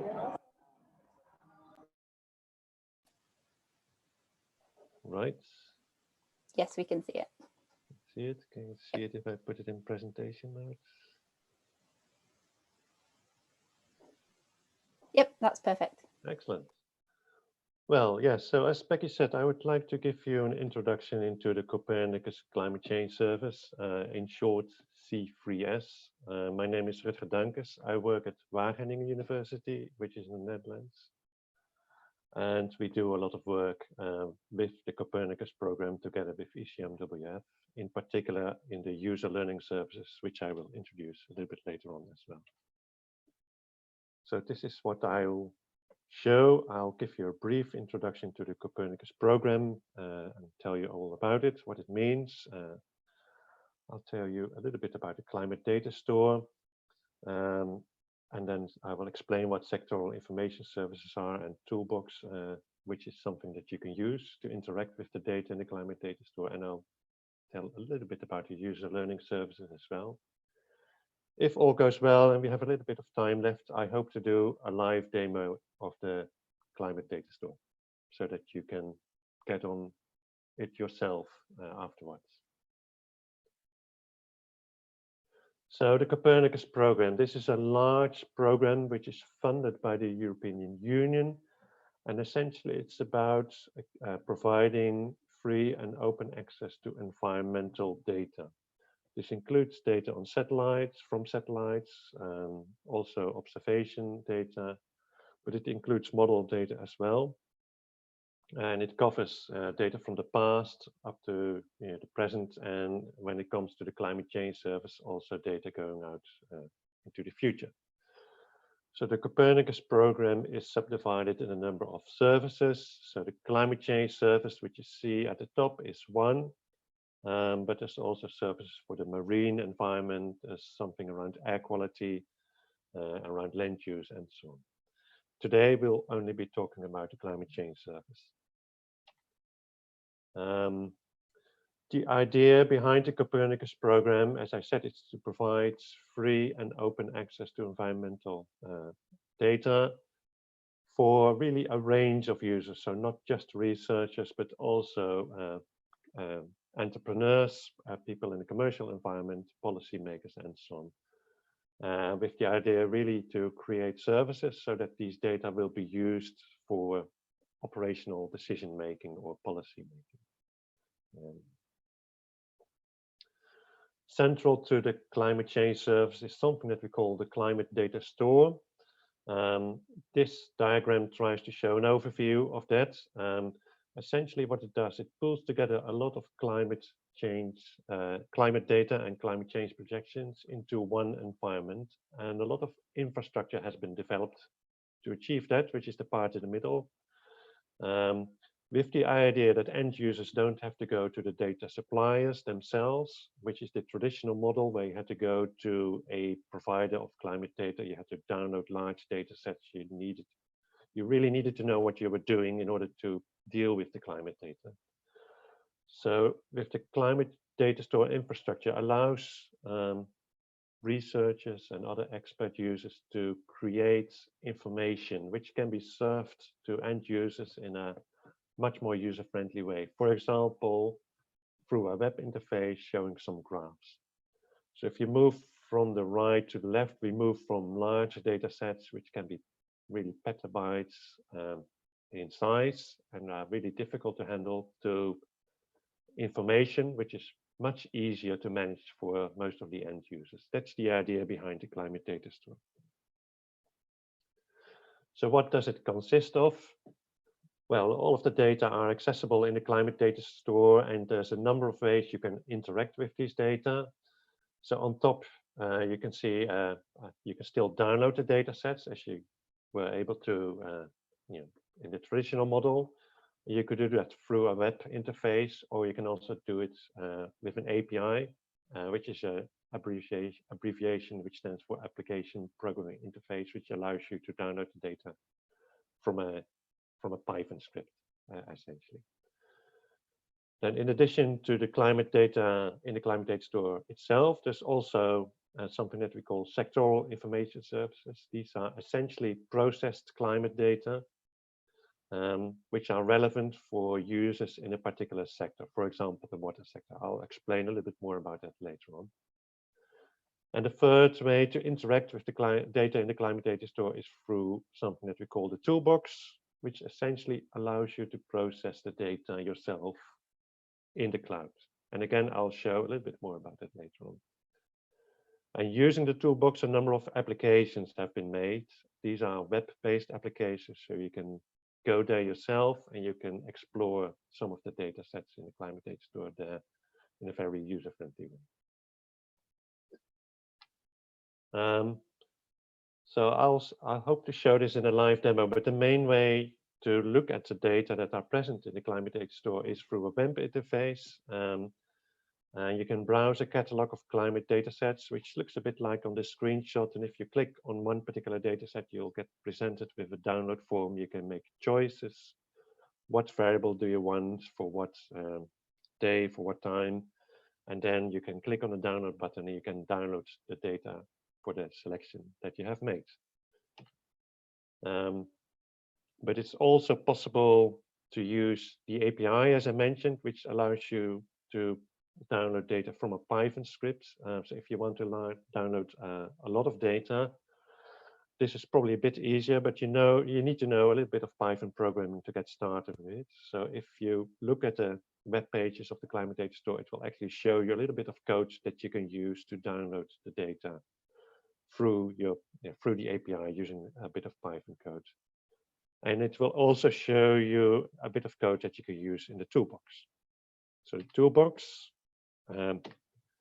this is a web-based programming environment. It's also Python-based, so if you are familiar with Python, it should be fairly easy to get started. And instead of downloading data, the Toolbox allows you to process the data sets in the climate data store. For example, you can calculate an average and then make a graph that shows that average. So you can write a little bit of code, you can retrieve the data of interest, you can process it, calculate an average, and show it as a graph. And you can run this as a standalone web application, which means then that the user doesn't need to know anything about all the Python code that is behind it. They just get presented with a nice web page where they can select, for example, a particular year from a drop-down menu, and they will get the graph that goes along with those data. So this is an example of one such web interface that you can create yourself using the Toolbox code.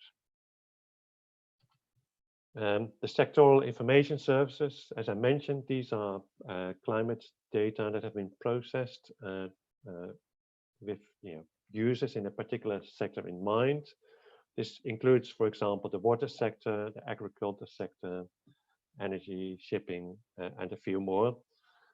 And most of these data sets were created in consultation with users from those sectors to make sure that the data sets that are being provided are really relevant for users in those sectors. So they are pre-processed climate data, so they are very easy to use. And they have been created, using the Toolbox sometimes or sometimes offline with users in these sectors in mind. Many of these sectoral information services are currently still in the proof of concept stage, but the idea is that in the next few months they will transition into operational data sets, and they will be accessible through the climate data store directly. Just to give you a few examples, so the specific data have been provided for users in the shipping sector around sea ice. in the Arctic, data around historic windstorms in combination with the economic losses that were going along with those, which is relevant for the insurance sector, or data relevant for the water sector. So this screenshot shows soil moisture, I believe. So again, variables and indicators that are relevant for users in a particular sector. And one or two slides about the user learning services. This is a separate contract that is run by a number of institutes in Europe for the Copernicus Program. So it's Wageningen University, where I work myself, together with the Royal Netherlands Meteorological Institute, University of Leeds, and Valamis, which is an online learning company from Finland. And the aim behind the user learning services is to provide training to people around the use of the climate data in the climate data store. And we do that by providing training events in a large number of European countries.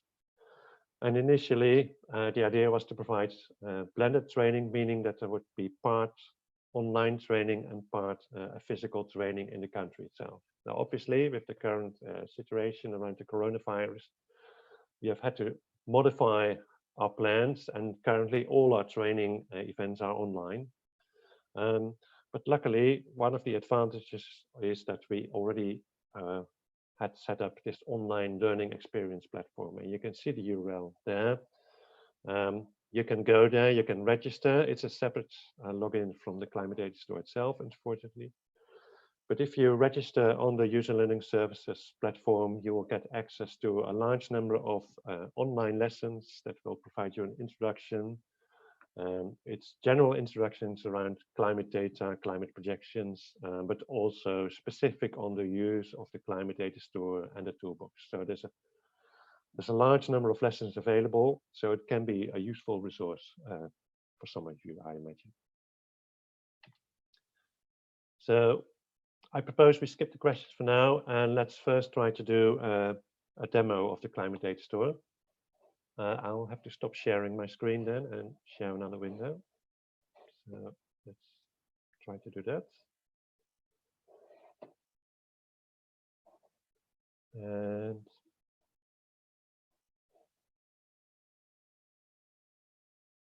let's try to share that window. Right, I hope you see my browser window now. And what I've done is essentially I've browsed to the homepage of the Climate Data Store, which is cds.climate.copernicus.eu. If you search online for Climate Data Store Copernicus, you should be directed to this page. You should be able to find it easily. The first thing you need to do is to log in. Login is for free. I'll click on login. Obviously, I have already I've already created an account. If you haven't done so, you can click on create new account. You need to provide a little bit of information, and the details will be sent to you.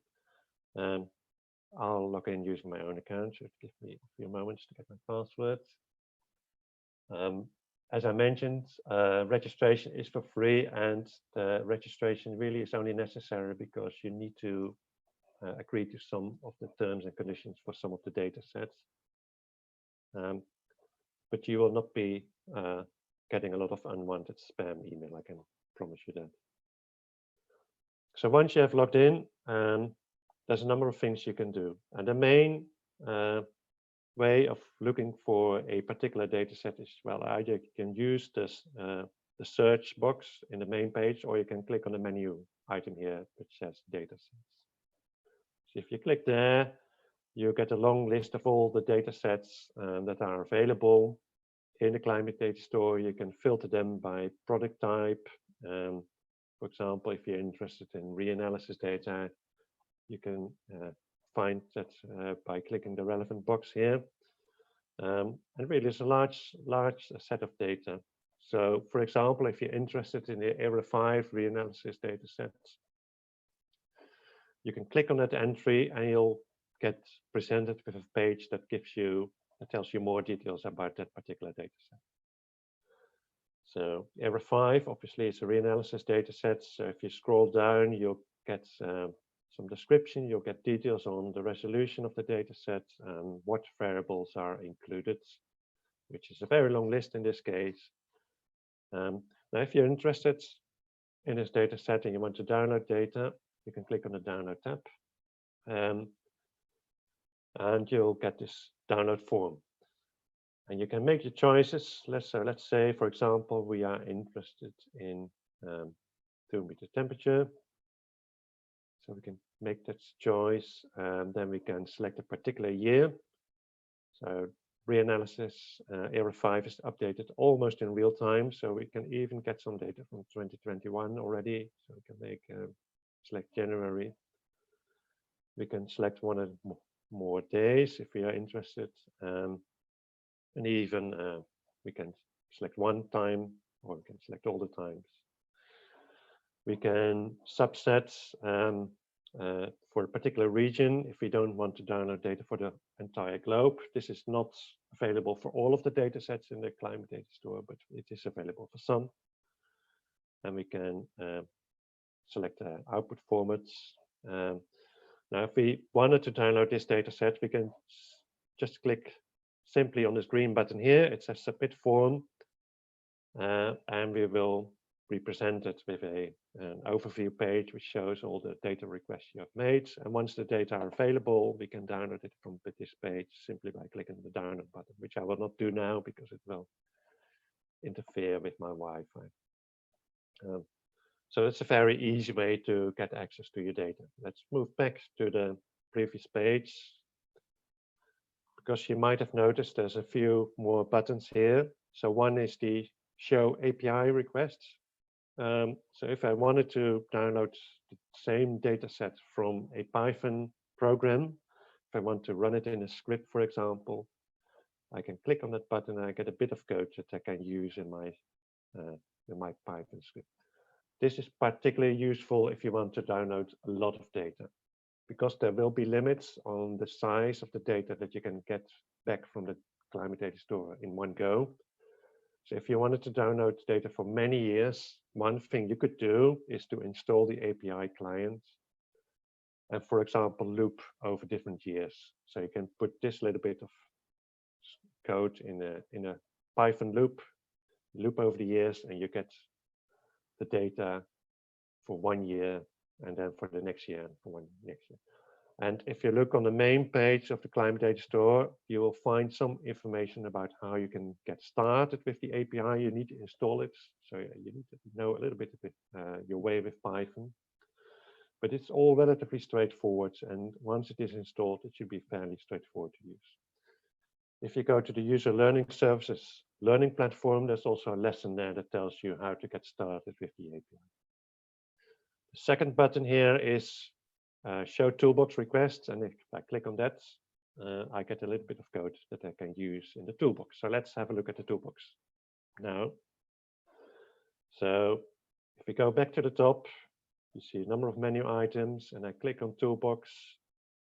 I get presented with a menu. If you start with the toolbox for the first time, I recommend you really to click on the documentation page.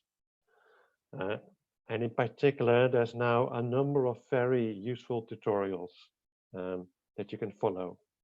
So click on those, and that will get you started with the toolbox.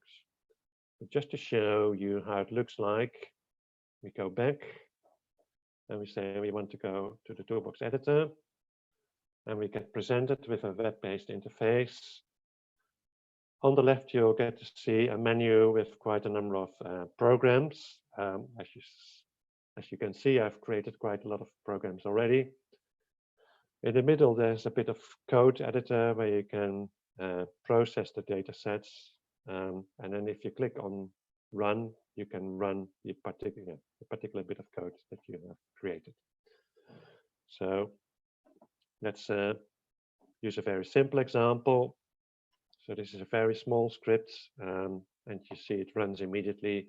All it does, this particular script is to request a few data from the error-5 reanalysis data sets from the climate data store and plot it as a map. But you can do more of it. You can add drop-down menus, so you can let a user choose, for example, a different year.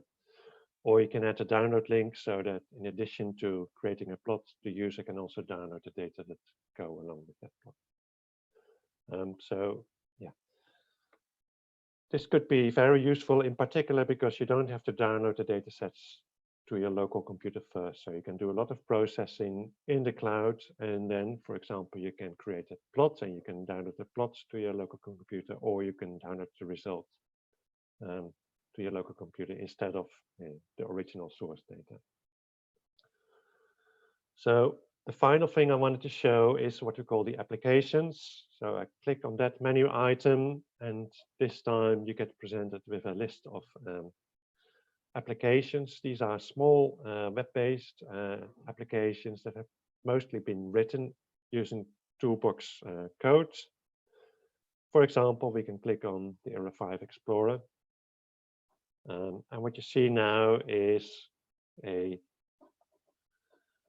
it's a web-based interface where you can click on a location, or you can search for a particular place. So let's look for Nairobi in Kenya. And what it does is it will retrieve data from the Error-5 reanalysis for that particular location, and it will create a number of plots just to show you a summary. So for example, here we got a map, a plot showing the temperature throughout the year based on the Error-5 reanalysis data. We get the warming stripes, which shows how much Nairobi has warmed in recent years. And we get a number of further summary statistics. All this, it just shows you what you can do with the Error-5 reanalysis data. But if you're particularly interested, you can click on the source code here. You can actually see how this code looks like that was written in the toolbox to present Error-5 data, a summary for a particular location. You see, it's quite a long script, but this is what is necessary to show the application that we saw on the previous page. And I hope you get to see that this is a really powerful tool to create something that's very user-friendly. So a normal user doesn't need to look at the code. They can just look up data for that location of interest, and they will get presented with a number of graphs or a number of other types of information that are relevant to them. So I think that's all I wanted to show now, other than really recommending you to look at the tutorials that are available, perhaps look at the resources that are available in the user learning services to get you started, and really start using this wonderful resource. So I'll stop sharing for the moment, and then if anyone has a question, I'd be happy to try and answer them. That's great. Thank you very much, Rutger. I've learned a load there as well. I think that Error-5 Explorer is really interesting and hopefully really helpful for you all here today, just to understand your climate a bit better, and some of the products as well. So there's loads there. So I really encourage you to explore it. Has anyone got any questions about this for Rutger? So either please feel free to type or raise your hand, or just shout out.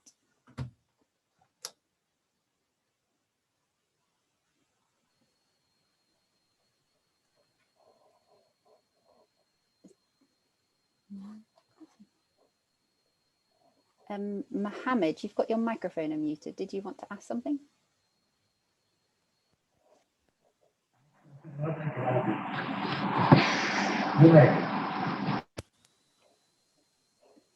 Hello? We can't hear you. Not sure what's happened there.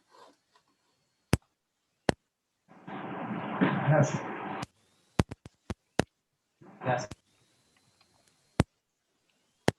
You can hear some background noise, but we can't hear any questions at the moment. I think we've gone now.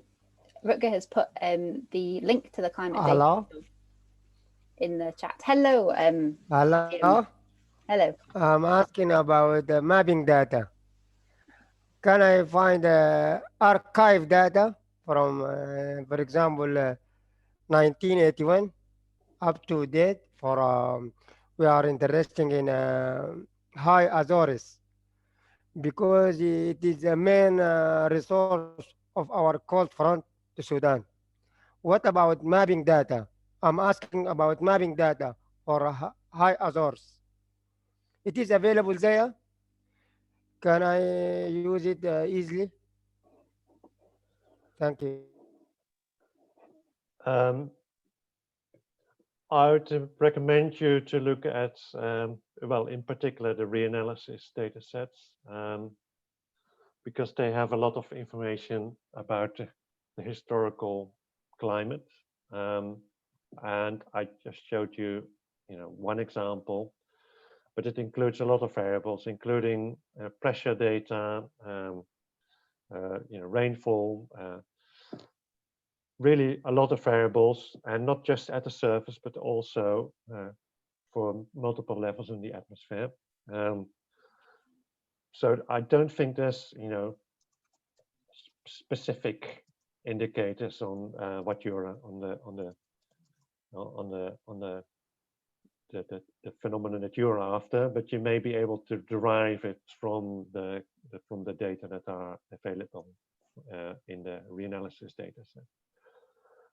And in addition to the reanalysis data, there's also data from climate models, including the seasonal forecasting models, climate projections data. So there's really a lot of data available. So I'd recommend you to just start exploring the data sets that are listed in the catalog and see what you can use for your specific purposes.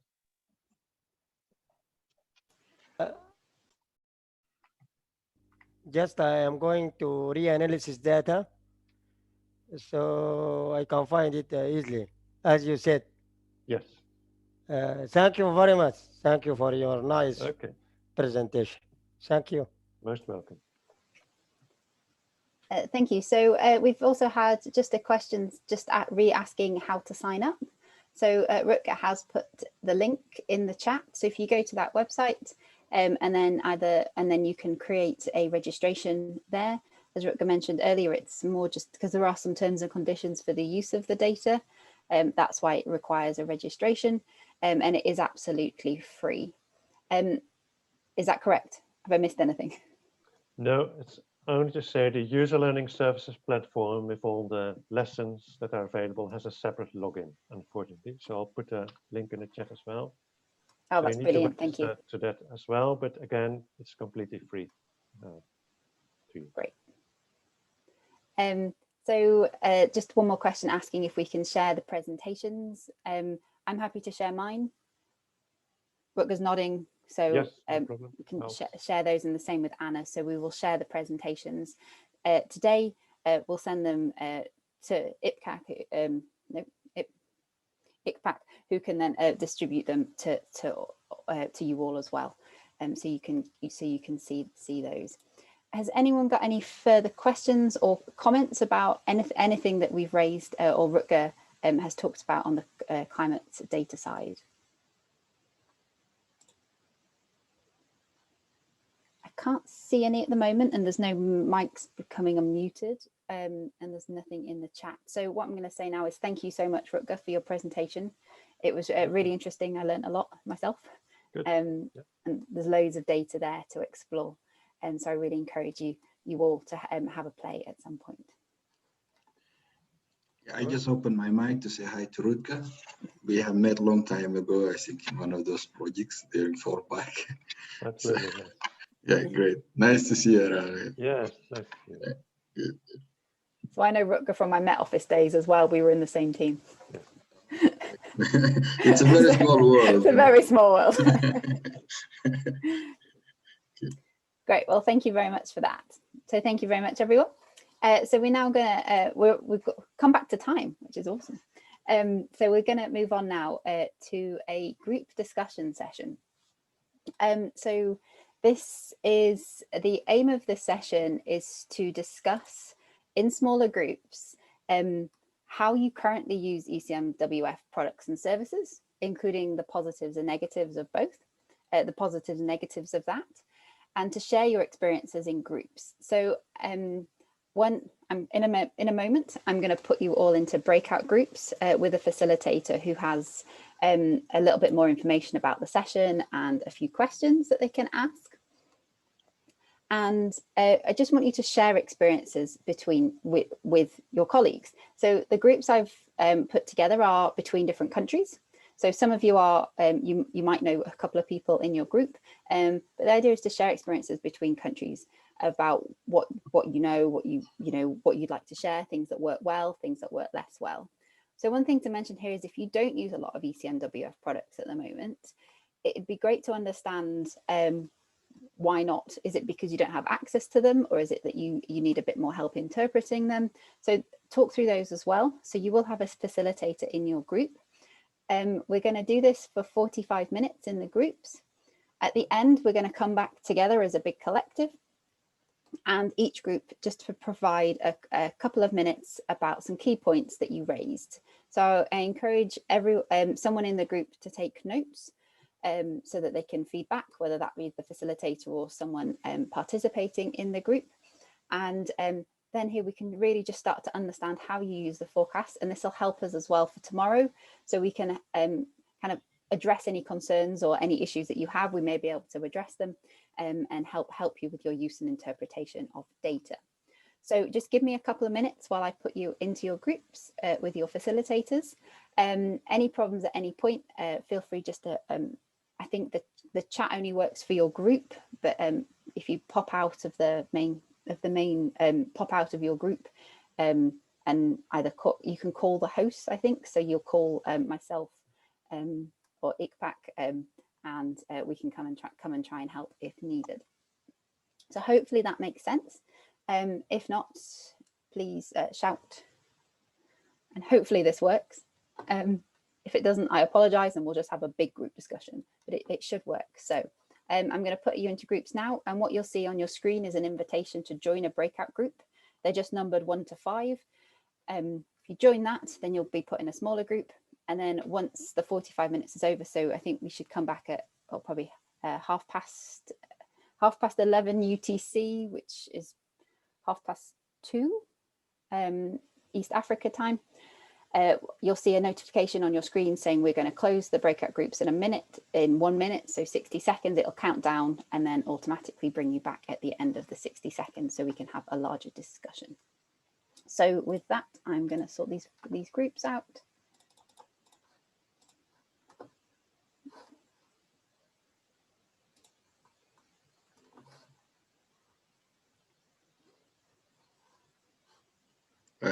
Please remember, Maslin is our facilitator. Yes. Yes. I think I've put you together, actually. All right. If you'd like to go to a group, yeah. Okay, no problem. I'm just trying to figure out how this works. Oh, wait a minute. I have a list of people. This is going to take me a couple of minutes. I apologize for the delay. Have a chat between yourselves.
I am getting there, I promise. I'm only on the second room, but I am doing my best.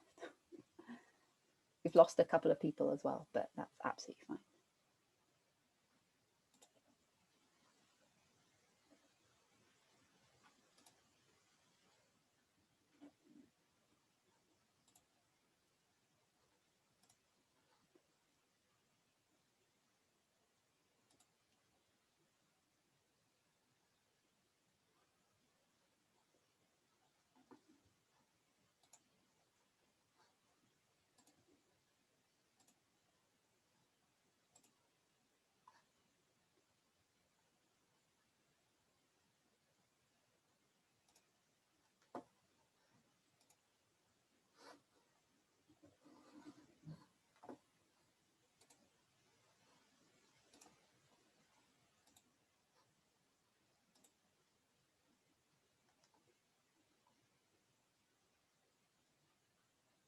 Do we know if Marta's still around?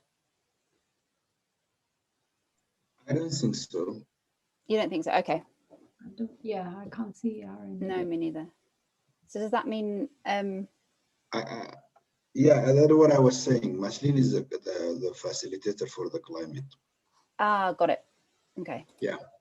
Great, thank you. Yeah, Marta was helping with the setting of the communication. Got it.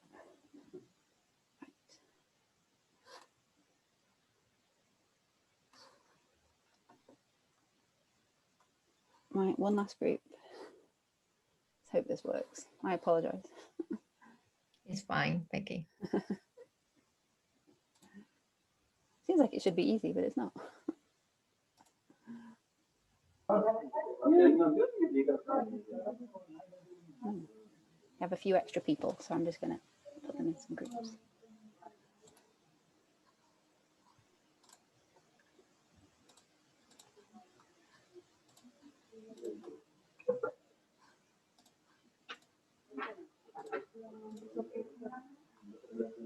Okay, Abu Bakr, you're in. Yes. You're in group 3 because you're a host. I can't assign you to a group. So I can join my own group. Yeah, so you've got group 3. So the facilitators are Esperanza for group 1 with Anna. We've got Hussein in group 2. We've got Abu Bakr in group 3. We have Mazalin in group 4 and myself in group 5. So yeah, if we come back in, it'll be about 40 minutes now at past the next hour. And if you've got any problems, just I'll do my best to try and facilitate my group as well as sort out Zoom as well. So I'm going to open the rooms and you should be asked to join the room.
Bekalu. Hello.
I asked for help because the message of leaving the room did not appear. Did it not? I sent it. Now, just now it did. Oh, just now. Oh, that was helpful. Because we had the message 3 minutes, but nothing happened. Oh yeah, we got into a bit of a conversation, so then I had to delay it. Ah, yeah. This is the thing, being host and facilitating at the same time. It's trying to get that balance right. So I tried. Okay, so we are back. We are back. I don't know if everybody's back, but no, they should be back soon. They're all coming on the way.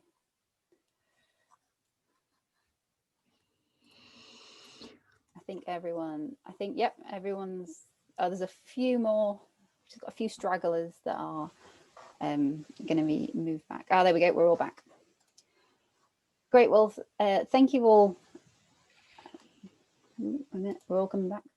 Slowly all being pulled back. So hopefully everyone found that kind of helpful and useful. We had my group definitely had a really interesting discussion about data use and things that could be improved in the future, which was great to hear. So what we're going to do now is we've got about 25 minutes. So for question and answer, more questions if you've got any, and then also to feedback on each group. So I'm going to start with group 1. So is someone available from group 1 just to give a bit of an overview of what was discussed and any key points that you'd like to share with the rest of the group? Group 1 is Anna and Esperanza, right? Yep. Okay, so I think I took some notes, and maybe Esperanza can, or anybody else in the team obviously can say something. So we had a selection of people from Djibouti, South Sudan, Kenya, and me and Esperanza. So the Sumo, I think, I don't know how to read her name, she actually prepared a presentation for us to show what Kenya is using in terms of products. So we think that everybody is actually using ECMWF data in some of the deterministic forecast and with the ensemble as well, with some different levels of success, I would say. So definitely the ENS meteograms and EFI are somehow used.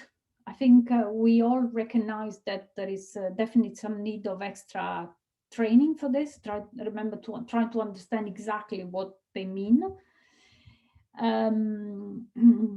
Then the other thing is that some of the people obviously are aware of the open charts, and there's I think one of the participants showed us the open chart dashboard, you know, with all the maps, and he was showing, oh, we use this, we use that, but it doesn't seem that there is a lot of they have a lot of time to actually experiment with new charts. So in the open charts, there are lots of maps that were SWFTP have never used, but the people did not, the forecasters did not seem to have time basically to go and, you know, experiments with the different maps, additional to whatever they had. And then we sorted out a couple of one problem with the login with the WMO user ID login. I mean, sorted out more or less. So if you have a problem with the WMO user IDs, WMO underscore something something, so that WMO user ID is actually linked to a contact. So we have a person on our side. So if you ask for change a password, the person who is in our contact will receive the email. Yeah, so if it's your PR, he or she will receive the email. So you have to go and chase he or she to actually get the email for the password. Or you ask your PR to request a change of contact at ECMWF, sending an email to servicedesk@ecmwf.int. And ideally, you try to have as a contact a person that is close to the forecasters. Yeah, so like a chief forecaster or somebody like that. So that person is actually, you know, easier to approach if you need to change a password, as opposed to your PR who may be traveling, I don't know, somewhere in Japan for a meeting and difficult to contact. That's closed. If Esperanza and anybody of the team have some more to add to this quick summary? I think you summarize everything more or less, but if someone wants to say something else, please, your time. Sounds great, and it sounds like you had a great troubleshooting session as well, which is always good. I can't see any mics being unmuted, so we're going to move on to group 2, which was Hussein. Okay, thank you. In group 2, we had very interesting discussion. Yeah, and the group were from Burundi, Rwanda, Kenya, Sudan, and Ethiopia later on joined. So they shared their experience on the use of CMWF products. Jin from Rwanda will share us more details, but all of them, they use the CMWF products. So he will briefly tell us about on this the key products they use and also the challenge, some of the challenges. Jin? Yes, thank you, Hussein. As we discussed, it was a very nice discussion on the use of ECMWF product, and we saw that we are using the product on, I can categorize it into 3 categories. One is for ICPAC, where the ICPAC is using the product mostly in monthly and seasonal forecast, what I can call extended range forecast and medium and extended range forecast. And even they are using it to look at the global climate drivers that is on ICPAC as the center of our region. But we saw that for our region, we are doing, actually in East Africa, we are doing the teleconferencing. It is taking place at 12 every day. Nairobi time, where the East African community countries joined together and discussed on the weather for the following days.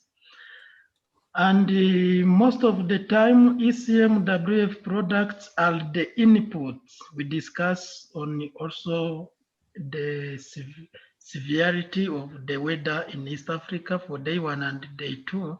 And the EFI is the input in that discussions, mostly for wind and precipitation. But here I can mention that it's only one product we have for the wave height in the Indian Ocean. So that is on East African community countries. And on the national level, we saw that every country is using the same WF product for the national forecasts. Most of the product used, they are the EFIs, as we discussed, and the ensemble meteorograms, yeah, and the surface map. We have access to product mostly using the login, but now we started using this free product. Of course, there are some challenges in interpretation of the product, but I think we are here to highlight the challenges and to solve them. And the other challenges highlighted during the discussions, they are about actually the product, they are good, they are very high resolution, but we have some features, local features, that it is difficult to capture using the product. And another colleague mentioned the challenge of using this product for nowcasting. For nowcasting, we saw that they update twice a day, but the availability, it takes time to access the update. And the other challenge was they require strong internet connection, so that when you do have strong internet connection, you don't have access to product. That's what we discussed. If someone from the group have something to add, I can give him time. Thank you. Thank you very much. That's really, really interesting comments and really useful. Thank you. Has anyone from group 2 got any other comments or questions?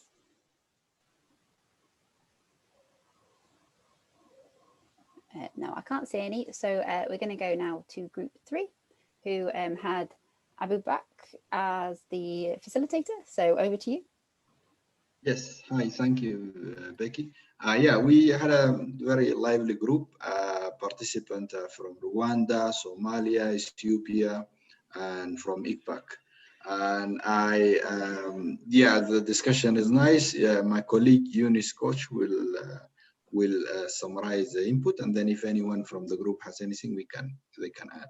Eunice, over to you. Thank you very much. I was able to capture some information here. Because I was not looking at the screen, the Zoom screen, probably I combined Ethiopia and Rwanda. So kindly tell me which was Rwanda when I read through. No, which one was Ethiopia? So I'll start with Rwanda. Rwanda said that they're using the Ensemble meteogram products for both daily and 5 days forecast. They use this in complementary with other online sources. They use Puma, MSS, and other radar information. They have forecast for around 9 or 10 locations from these sources. Then they also use wind and temperature charts. Most of this information is disseminated to users, and on a few cases, they are used for severe events warning. They also do validation to understand biases that are in these products, and they've been using these products for more than 7 years. That is from Rwanda, and they find that the Ensemble meteogram and weather maps are the most useful products. Then from Somalia has not been using these products except during monthly and seasonal forecasting. But for the other timescales, they don't use any ECMWF products. We at ICPAC use these ECMWF products for both monthly and seasonal. We also, that is for rainfall, and we also use soil moisture for sub-seasonal forecast. And what they need, what products they'll need is that for Somalia, they would like to have ECMWF forecast for early warning and severe events. They also need this severe events forecast for maritime. They will find the EFI as very beneficial because they are often affected by cyclones. They will also need the ECMWF products for nowcasting. Rwanda are looking forward to having ECMWF products for air quality forecasting. In terms of weather products, also weather systems or patterns that make forecasting difficult in East Africa, Somalia find wind shear during monsoon periods being very difficult, especially when they need to give a forecast for aviation purposes. And they also find that forecasting of waves is very difficult. For Rwanda, forecasting mesoscale activities is difficult because they have a very complex topography. And they also find that forecasting during the transition periods, if they're moving from a wet to a dry period or vice versa, they find it difficult to give a forecast during that transition period. On the plans that they have after this, Rwanda is hoping to continue using the products and even start using other new products, while Somalia is hoping that they'll be able to use products that they'll be able to access from this training, and even recommend for training to ensure that other users are able to access these ECMWF products. Thank you very much. Any group member who is able to add any information that I did not capture, kindly do that. Thank you. That was great. Thank you very much for that great summary of the different countries. It's great to hear about the use of ECMWF products. And the mention of air quality made me think of the Copernicus Atmospheric Monitoring Service. So that's got loads of, quite a lot of products there that they can use to monitor air quality. I'd go and explore it. So I don't know the details of it, but I know there's a lot of products there. Sorry, Becky, can I just say something? Yeah. Because I've already heard this mentioned a couple of times about nowcasting. So ECMWF is, our focus is on medium range. So we are not exactly sort of geared for nowcasting. So that will, I doubt we will ever develop product for nowcasting. So our remit is medium range, so just to focus. And yes, air quality, if you go to CAMS, so CAMS is now got a version of what Rutger was showing, the climate data store. So they have an atmospheric data store, so which is very similar, and there you can find quite a lot of products on pollution, air quality, etc. I think Becky, maybe we just need to provide some links for the various websites. So in my presentation that I gave this morning, all the links are there. So when they're shared, you should be able to just click on the link and it'll take you to the website. Yes, and then from the website, yeah, and then from the website of CAMS, you should be able to reach the atmospheric data store. There we go. Perfect. Thank you. Thank you very much for that summary. Great. So going on to group 4, which was Madeline as the facilitator. So we had a really productive discussion. I guess we were one of the smallest groups. We had members from Somalia, Burundi, and Sudan. And Noel will summarize what we discussed. Yeah, firstly, the forecast data uses for nowcasting, severe weather and extreme weather. Products that are used include meteorograms, mean sea level pressure maps, and wind maps. Forecasts are using aviation and early warning systems for the different sectors. Some of the problems that were highlighted include the timing of forecast updates can miss an event. And lastly, the products that people would want are EFI and surface maps. And I think from Rwanda, is it Rwanda?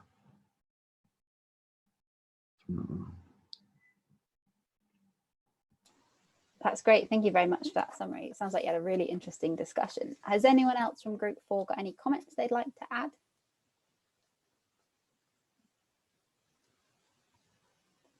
So I can't see any, so thank you very much for that. So going on to Group 5, which was my group, I apologize, they had to put up with me. So we had a mixture of people from Burundi, myself, Sudan, Ethiopia, and it was, and then we also had Maureen from the World Food Programme with us, and it was a really interesting discussion. Again, everyone uses ECMWF products, some of them for many years. We had a discussion about a platform called MapRoom, which I didn't know. I don't know if anyone else uses that, and that's a way to look at data. So one of the Paulino uses MapRoom to get some data, including ECMWF data. We kind of had a chat about updates of data. So we were asked if we could deliver data any sooner. And that's one thing that we do our best, but unfortunately due to the way we've take observations and assimilate them into the models, having to run the models and disseminate the data, unfortunately we can't really get data to you any sooner. We do our best, but we can't, the times are set. So when you'll get the data as soon as we can, usually around the same time every day. But moving those there's an awful lot of factors in place, which means that it's really, really hard to get data to you any quicker.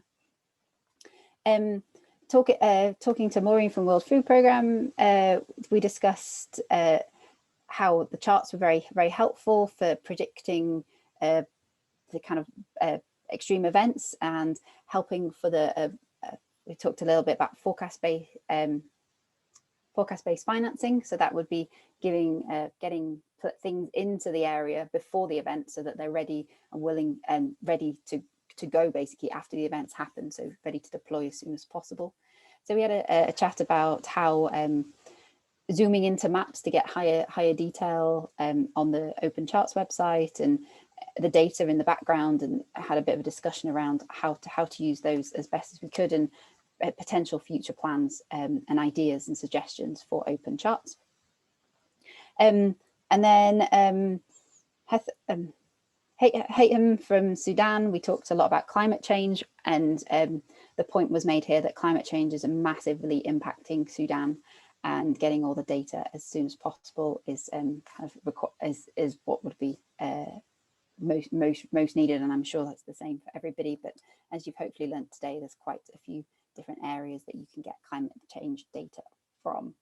So a very good discussion. We had a bit on data, and it was great to hear so much data is used. I don't know if anyone from my group has any other comments they'd like to make. I can't see any mics being opened, so Anna. Can I just say something about getting the data? So one of the big issue obviously is moving data around, and I guess with the problems that you might have, it's maybe difficult. So my suggestion would be, rather than getting the data, for instance, for the CDS, trying to use the CDS where you can actually do processing on the cloud and then get the data you need, as opposed to get the data and then process them at your location. And this is the same philosophy that we're going to have also with the ADS, with the air quality. So there will be a data store, will also have a kind of toolbox where you can do your processing on the cloud and then just get the data once they are manipulated to you. That's probably it. For the WFP part, I believe that most of the maps on the open maps are actually, open charts are actually, there is a web mapping service available. So you can actually get the charts, and if you have a web mapping service, you can just use the layers and overlay them to your own charts. That's what they do at the, or they used to do at the World Food Program in Rome. We did quite a number of projects with them, and they were doing exactly that. So they were using the web mapping services and using layers from ECMWF added to the whatever maps they had about the population and so on and so forth. Perfect. I'm learning as well in this training course. That's great. So thank you very much. So we've got about 5 minutes left for today. Hopefully see you all again tomorrow. So I don't know if anyone's got any questions or comments that they'd like to raise either in the chat or verbally.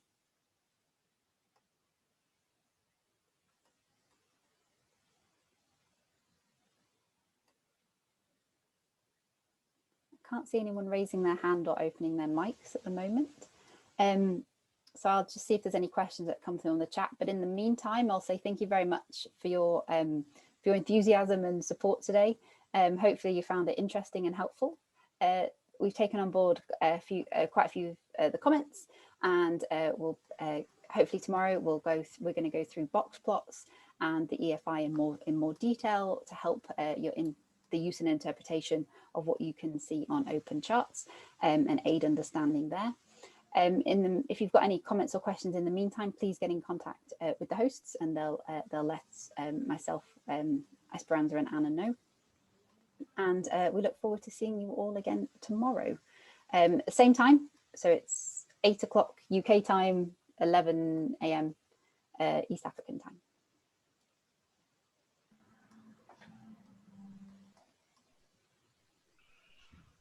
See you. Great. Yes, thank you very much for today. And I would like to thank our colleague from ECMWF and also our participants from ICPAC and from the National Best Services. And of course, Maureen from the World Food Program. So yeah, and hope to see all of you tomorrow again. Have a lovely rest of your day. Thank you very much. Thank you. Bye. Thank you, everyone. Have a good one. Thank you. Thank you. Bye. Tomorrow. Bye. Thank you. Thank you. Thank you. Thank you very much. Bye bye. Thank you.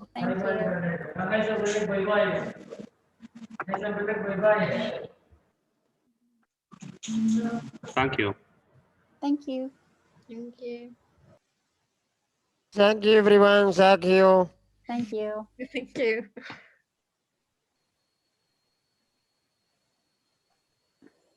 Thank you very much. Thank you. Cool. Okay, I'm going to close the meeting, and I'll see you tomorrow. See you tomorrow. All right. Bye. Thank you very much. Bye. Bye. Bye. Bye. Bye.